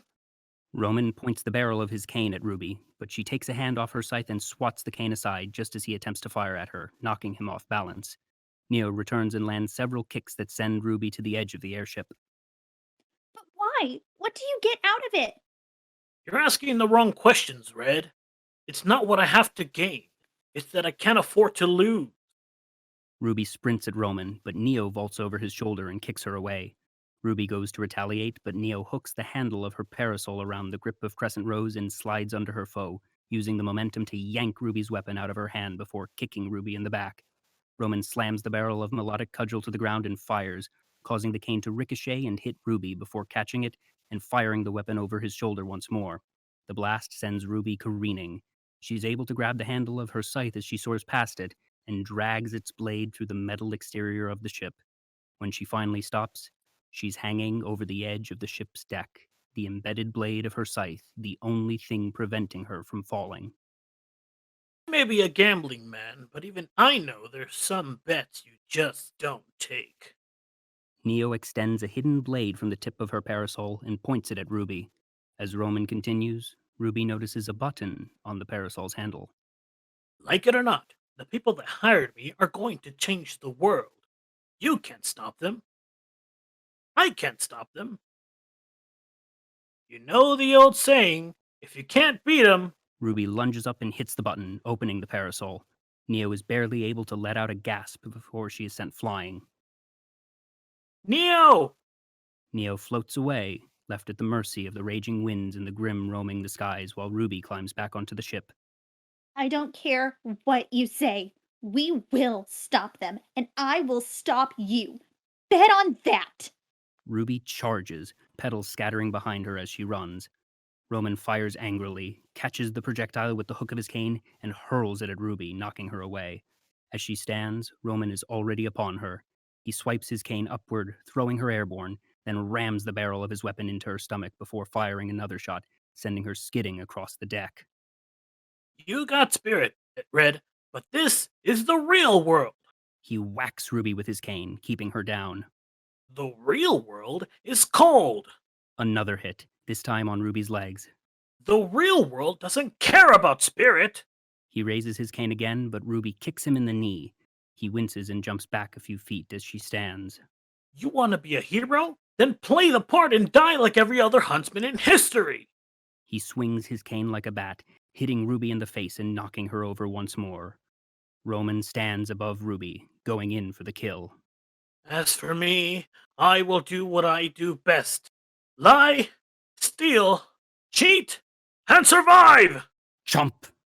A griffin lands behind Roman and swallows him whole. Ruby and the Grim run at each other, but Ruby jumps over it and kicks the beast in the head, sending it crashing into the bridge of the ship, causing an explosion. The airship rocks violently and begins losing altitude. Ruby grabs Crescent Rose and leaps off the ship, falling for a few seconds before pointing her weapon downward and firing, the powerful knockback of her sniper rifle propelling her upward momentarily. By firing every few seconds, she's able to safely bounce her way down to a rooftop. Back in the city, Glyndon knocks back multiple Grim while Crow slices and blasts at the hacked knights. Nearby, Cardin Winchester giddily whacks an Ursa with his mace, but then gets held at gunpoint by knights. Suddenly, their heads are shot off. General Ironwood calmly steps forward, his damaged uniform revealing that the right half of his body is cybernetic. Without hesitation, he shoots down all of the knights. This area is secure. We need to... Crow scowls in Ironwood's direction and transforms his sword into a scythe. Crow, this isn't my doing.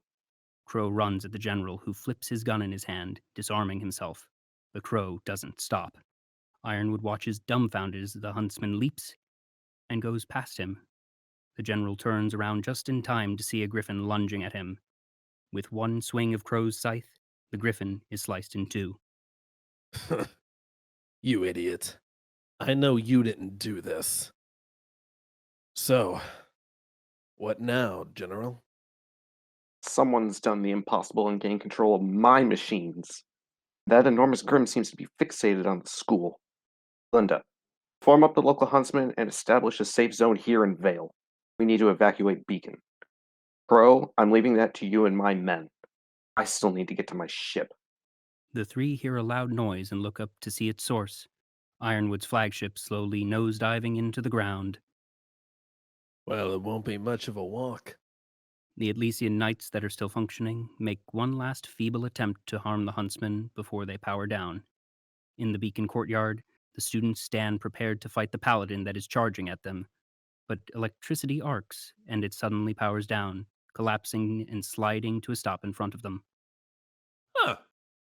Well, that went better than expected.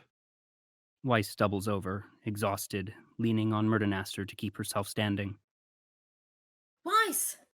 Yang runs You're into the okay. courtyard and over to Weiss. You're okay. Have you heard from Ruby? Weiss shakes her head. What about Blake? She went after an alpha and some members of the White Fang. You look for Ruby. I'll meet up with Blake. Yang hurries off while the heiress gives her a weary thumbs up. Underneath Beacon, an elevator opens to reveal Ozpin, Jean, and Pyrrha. The three immediately sprint out of it and run down the corridor. What is this place? It's a type of vault.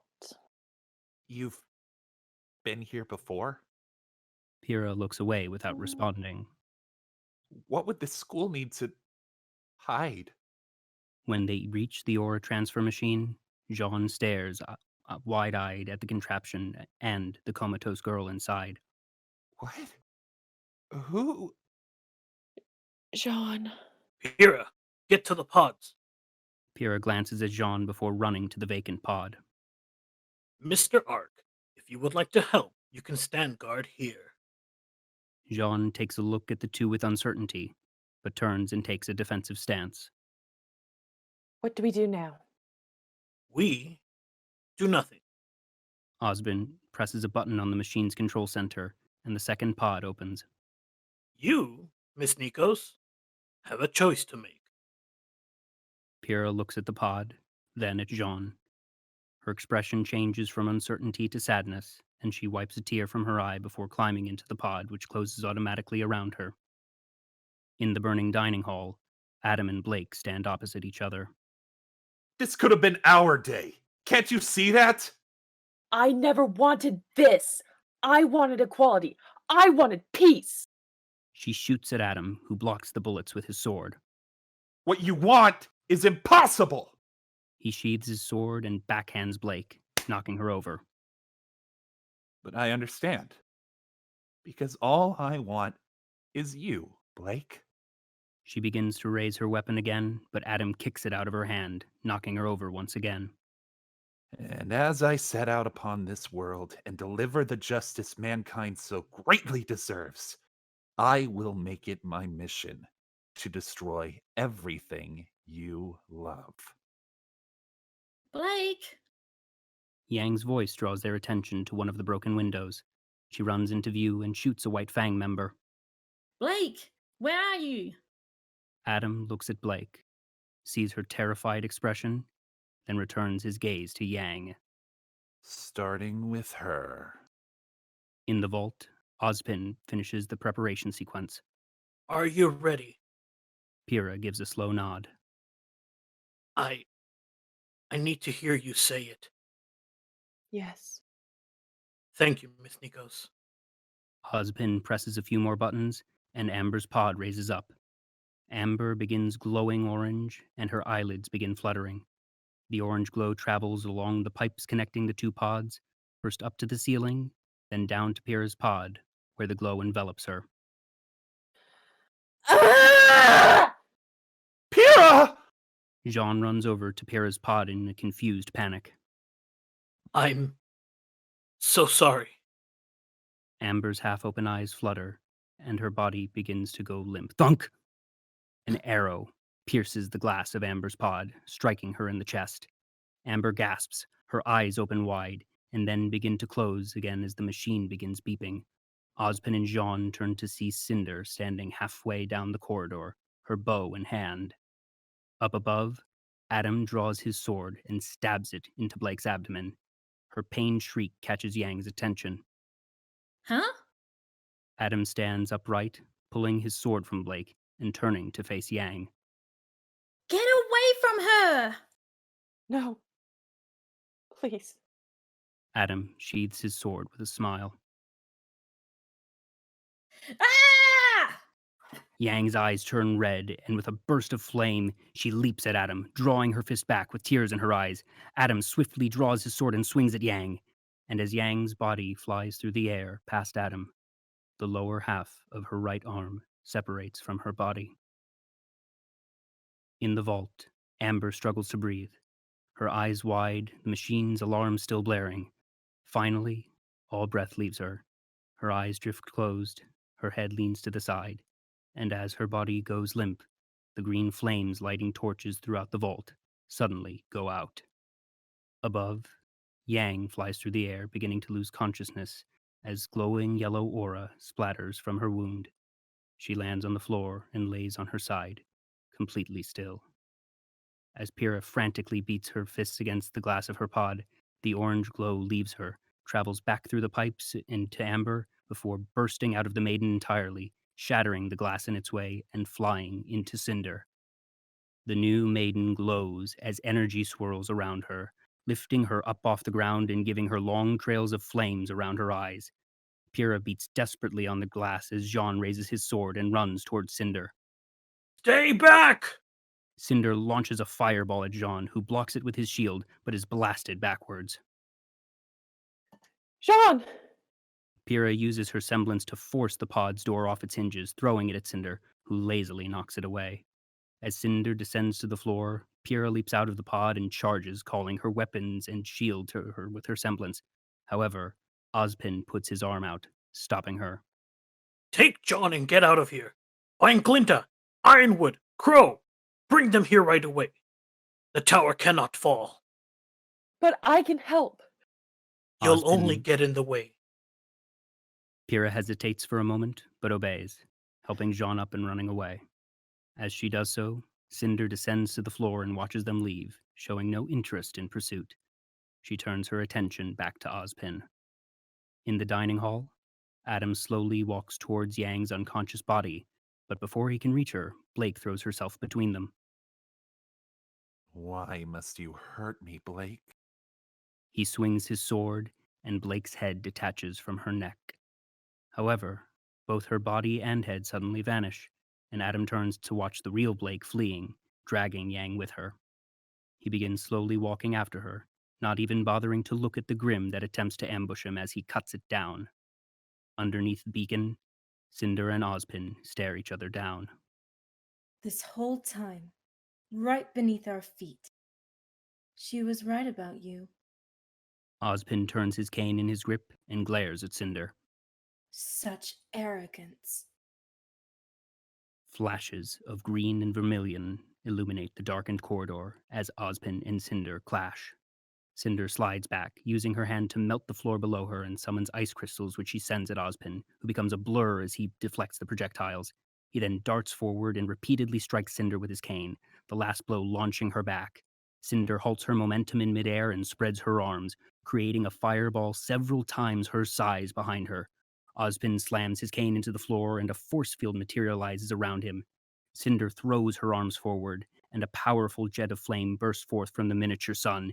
Encased in his force field bubble, Ozpin lifts off the ground and flies directly at the blast towards Cinder.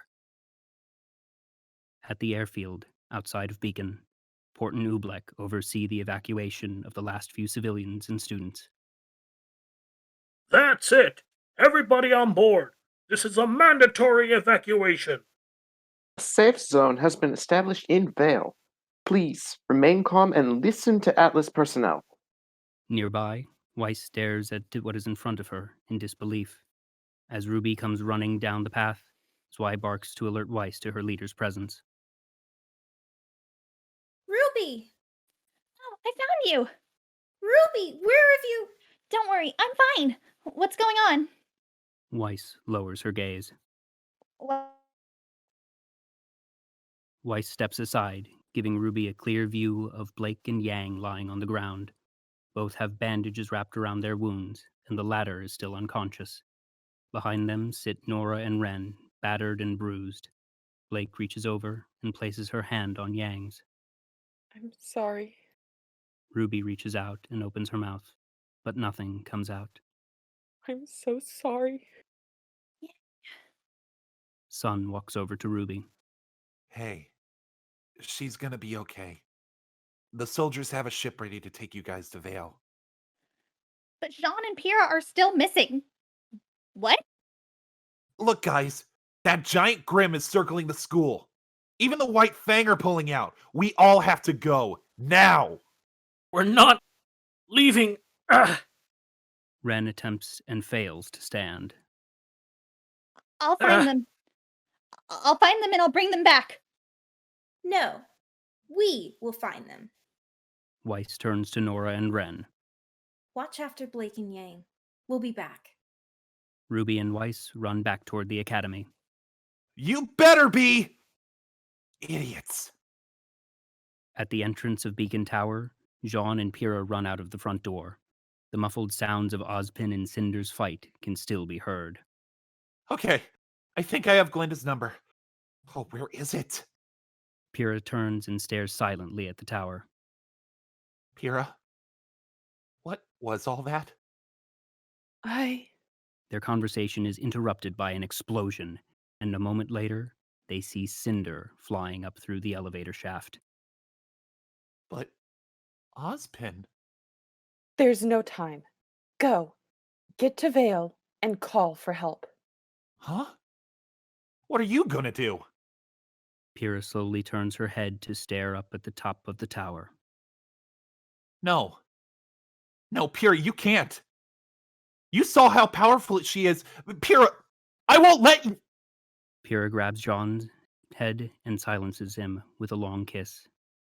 After a moment of hesitation, he gently pulls her in and returns the kiss. She then pulls away and stares into his eyes, one hand on his cheek and the other on his chest. I'm sorry. She uses her semblance on his armor, pushing him into a nearby locker which slams shut from the impact. Pyrrha walks over to the locker and begins typing coordinates into it. Wait! Stop!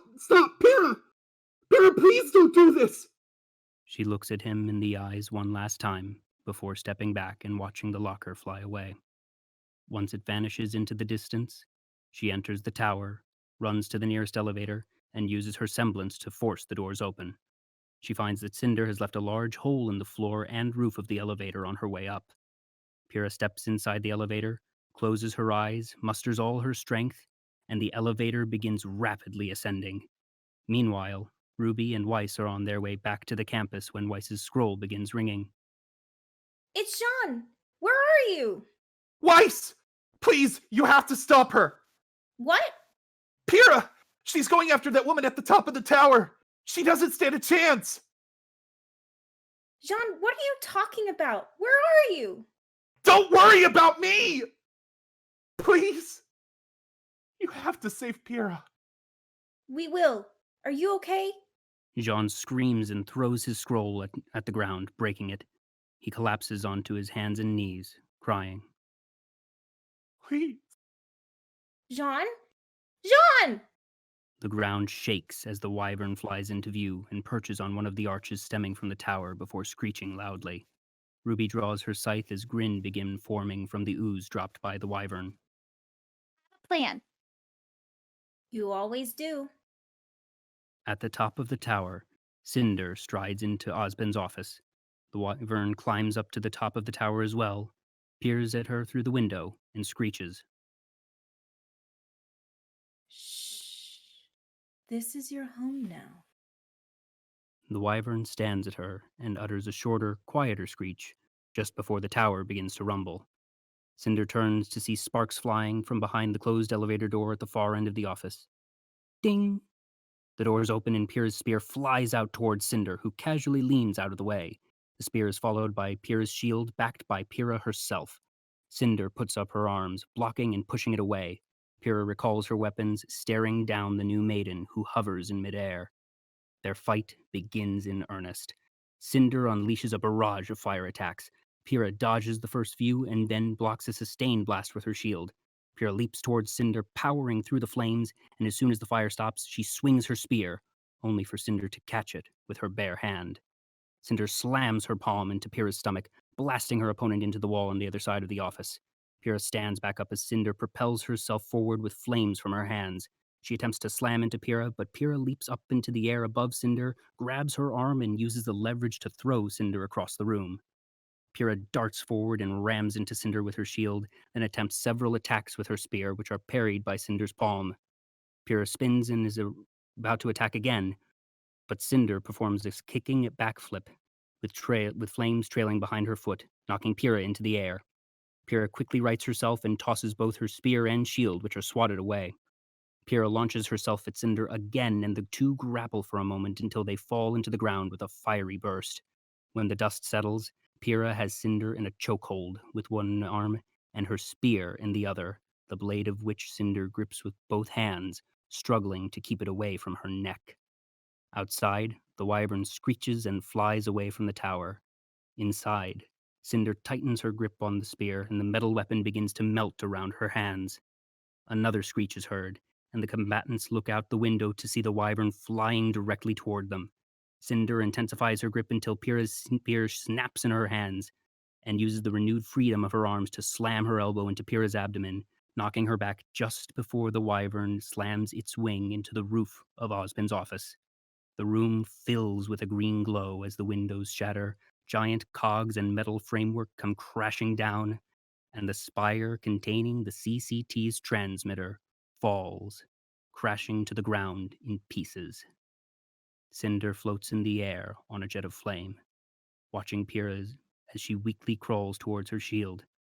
Pyrrha uses her semblance to throw Ozpin's metal desk at Cinder, knocking her out of the air.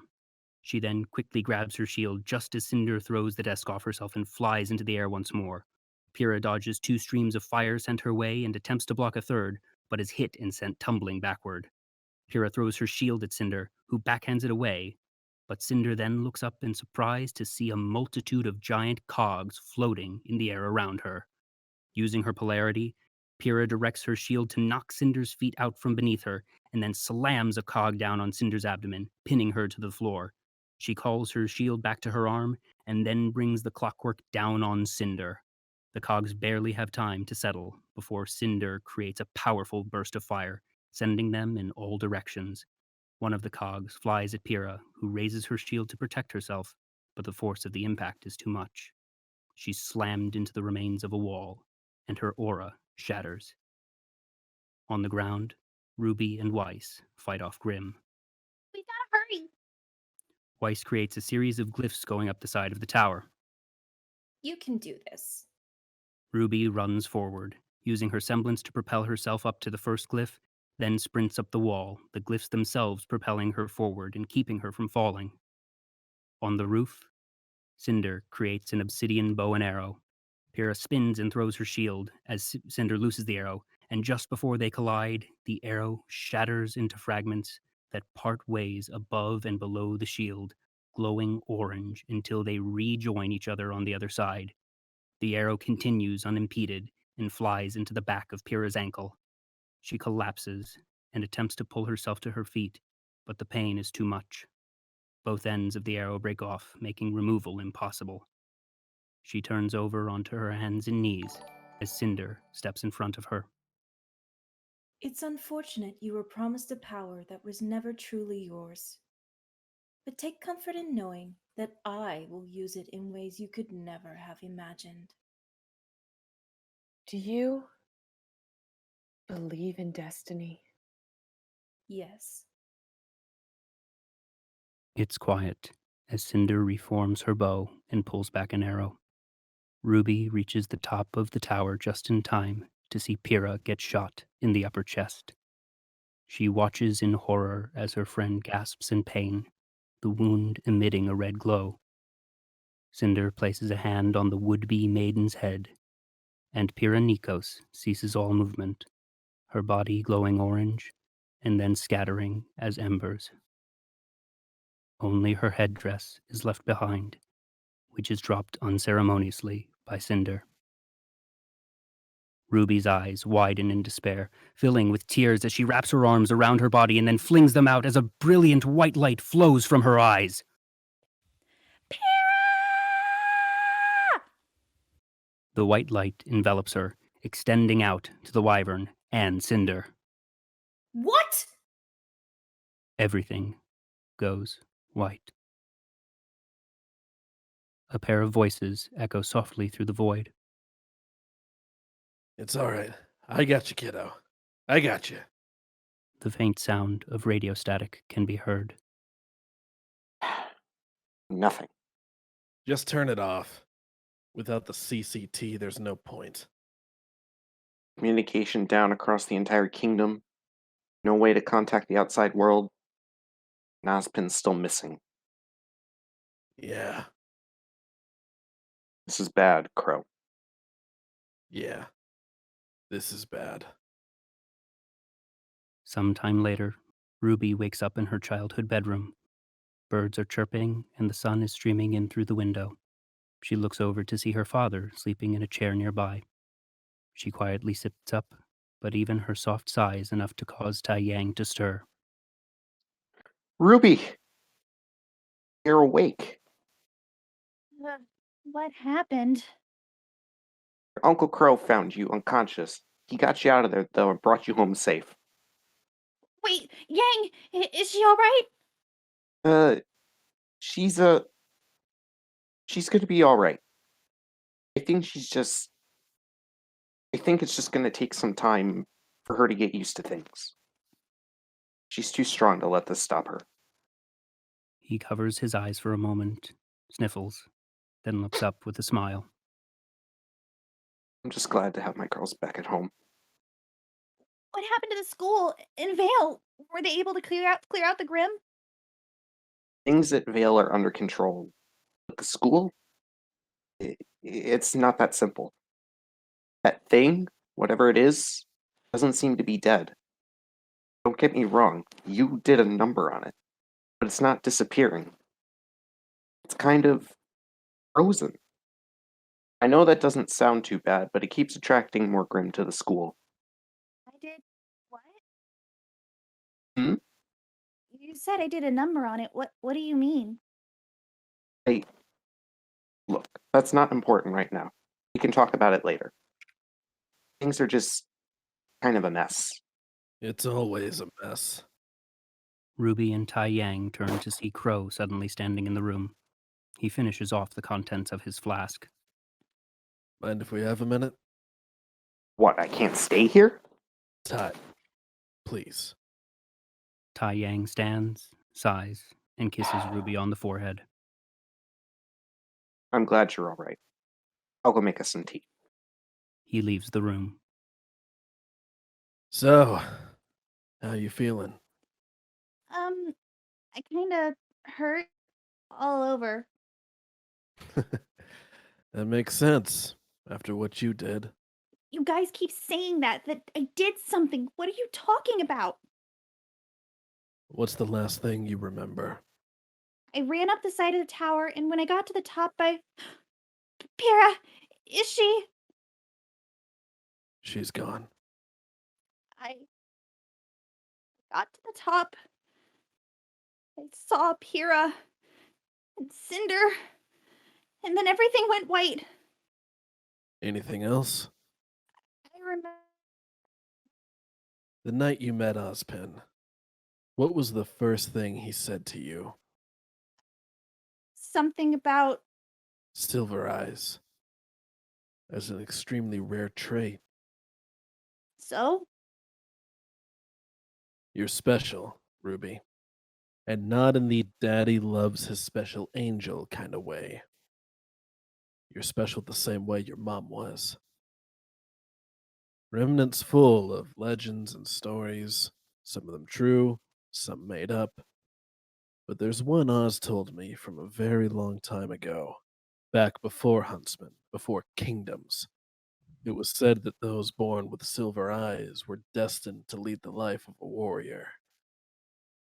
You see, the creatures of Grimm, the most fearsome monsters mankind had ever encountered, were afraid of those silver eyed warriors.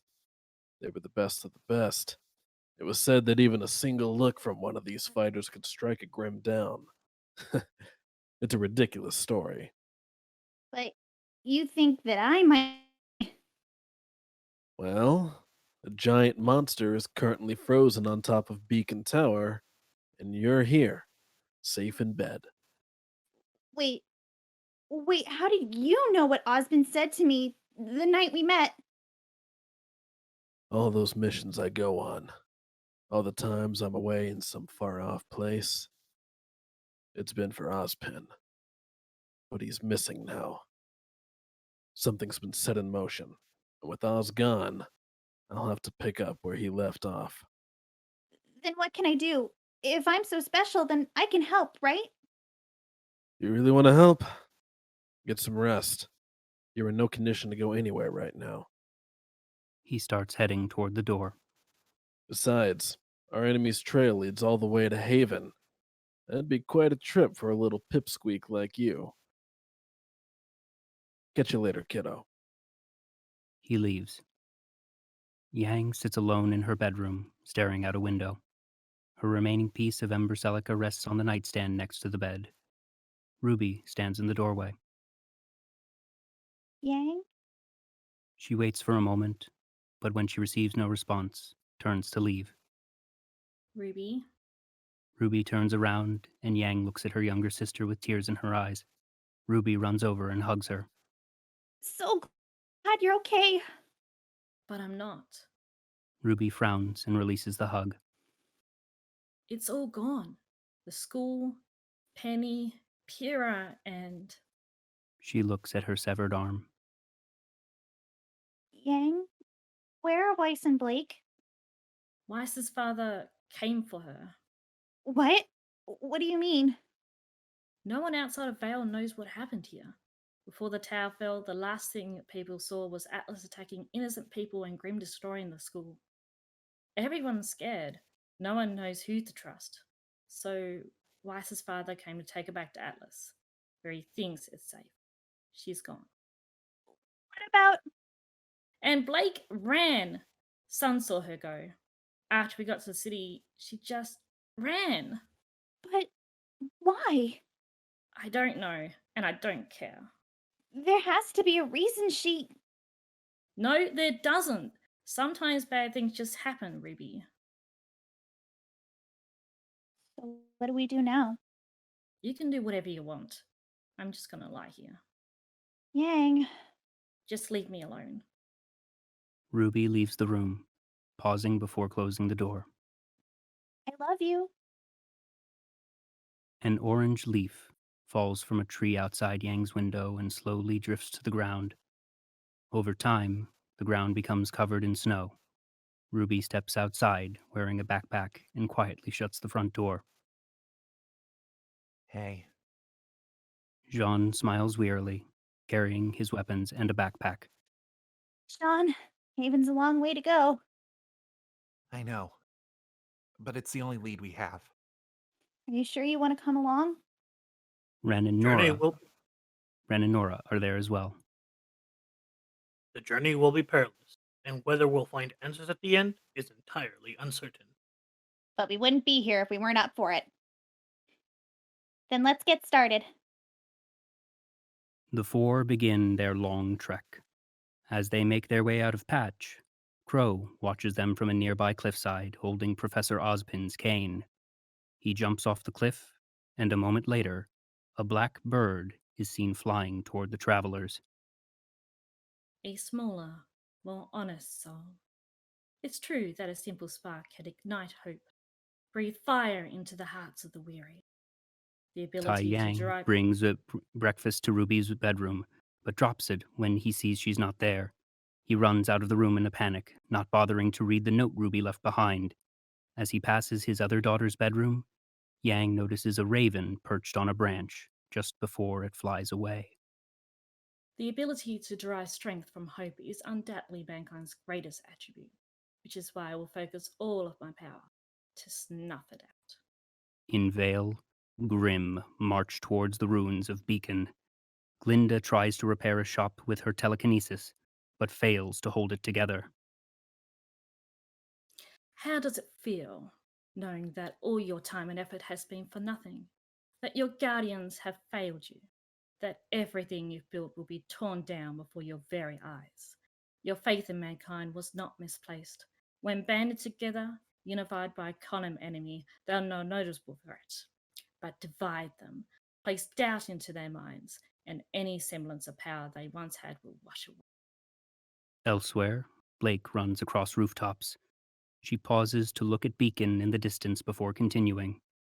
Above the kingdom, Weiss sits in a private plane, her father beside her. Of course, they won't realize it at first. Like you, they'll cling to their fleeting hope, their aspirations. But this was merely the first move. Ruby visits her mother's gravestone before turning to Jean, Nora, and Ren. So you send your guardians, your huntsmen and huntresses. And when they fail and you turn to your smaller soul, know that you send her to the same pitiful demise. Somewhere in Remnant, a woman in black stands atop a dark stone stairway overlooking a barren wasteland. This is the beginning of the end, Ozpin. She turns. Her skin is ivory white with black veins, and her eyes glow red like a Grimm's.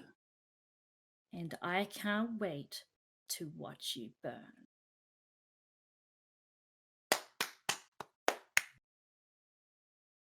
Thank you for listening to our radio drama presentation of RWBY, The Fall of Beacon. Pyrrha Nikos, Blake Belladonna, the stadium announcer, and Blue 3 were played by Mary Rivette. Cinder Fall and Weiss Schnee were played by Shinoob. Ruby Rose, Glinda Goodwitch, Nora Valkyrie, Coco Adele, the soldier, and the jewelry shop woman were played by Abby Brenner. Yang Xiaolong, Salem, Velvet Scarlatina, Emerald Sustrai, Penny Polandina, Lisa Lavender, Amber, the paramedic, reporter, tourist, and operator were played by Nerds of Oz. Crow Bronwyn, Neptune Vasilis, the White Fang lieutenant, captain, and the jewelry salesman were played by Taylor Starnes. James Ironwood, Tai Yang Xiaolong, and Bartholomew Oobleck were played by Brandon Morse. Ozpin, Roman Torchwick, Lai Ren, and Peter Port and the jewelry shop man were played by Mathias Ohdessa. Jean Arc, Adam Taurus, Mercury Black, and Sun Wukong were played by Cam Griffin. Narration was adapted and performed by me, Joel Guttman. Audio engineering was provided by John H. Baker. RWBY Volume 3 was written by Miles Luna, Monty and Carrie Shawcross. Narration was adapted using descriptions found in transcripts on ruby.fandom.com. This performance is dedicated to the loving memory of Monty the creator of RWBY, who once said, "I believe that the human spirit is indomitable. If you endeavor to achieve, it will happen, given enough resolve. It may not be immediate, and often your greater dreams are something you will not achieve in your own lifetime. The effort you put forth to anything transcends yourself, for there is no futility, even in death." The cast of this production and the entire RWBY fandom stands as a testament to his words. Our next radio drama performance will be on Saturday, February 27th, when we perform Pirates of the Caribbean, Curse of the Black Pearl. The performance will begin at 4 p.m. Eastern Time. For more nerdy content, please follow Digital Era Entertainment here on Twitch, and you can listen to our past radio drama performances on Digital Era Entertainment's YouTube channel. Once again, thank you for tuning in. Keep moving forward, and we'll see you again next time on Digital Era Twitch. Please remember to like, share, and subscribe, and follow us across social media for updates. Thanks for watching!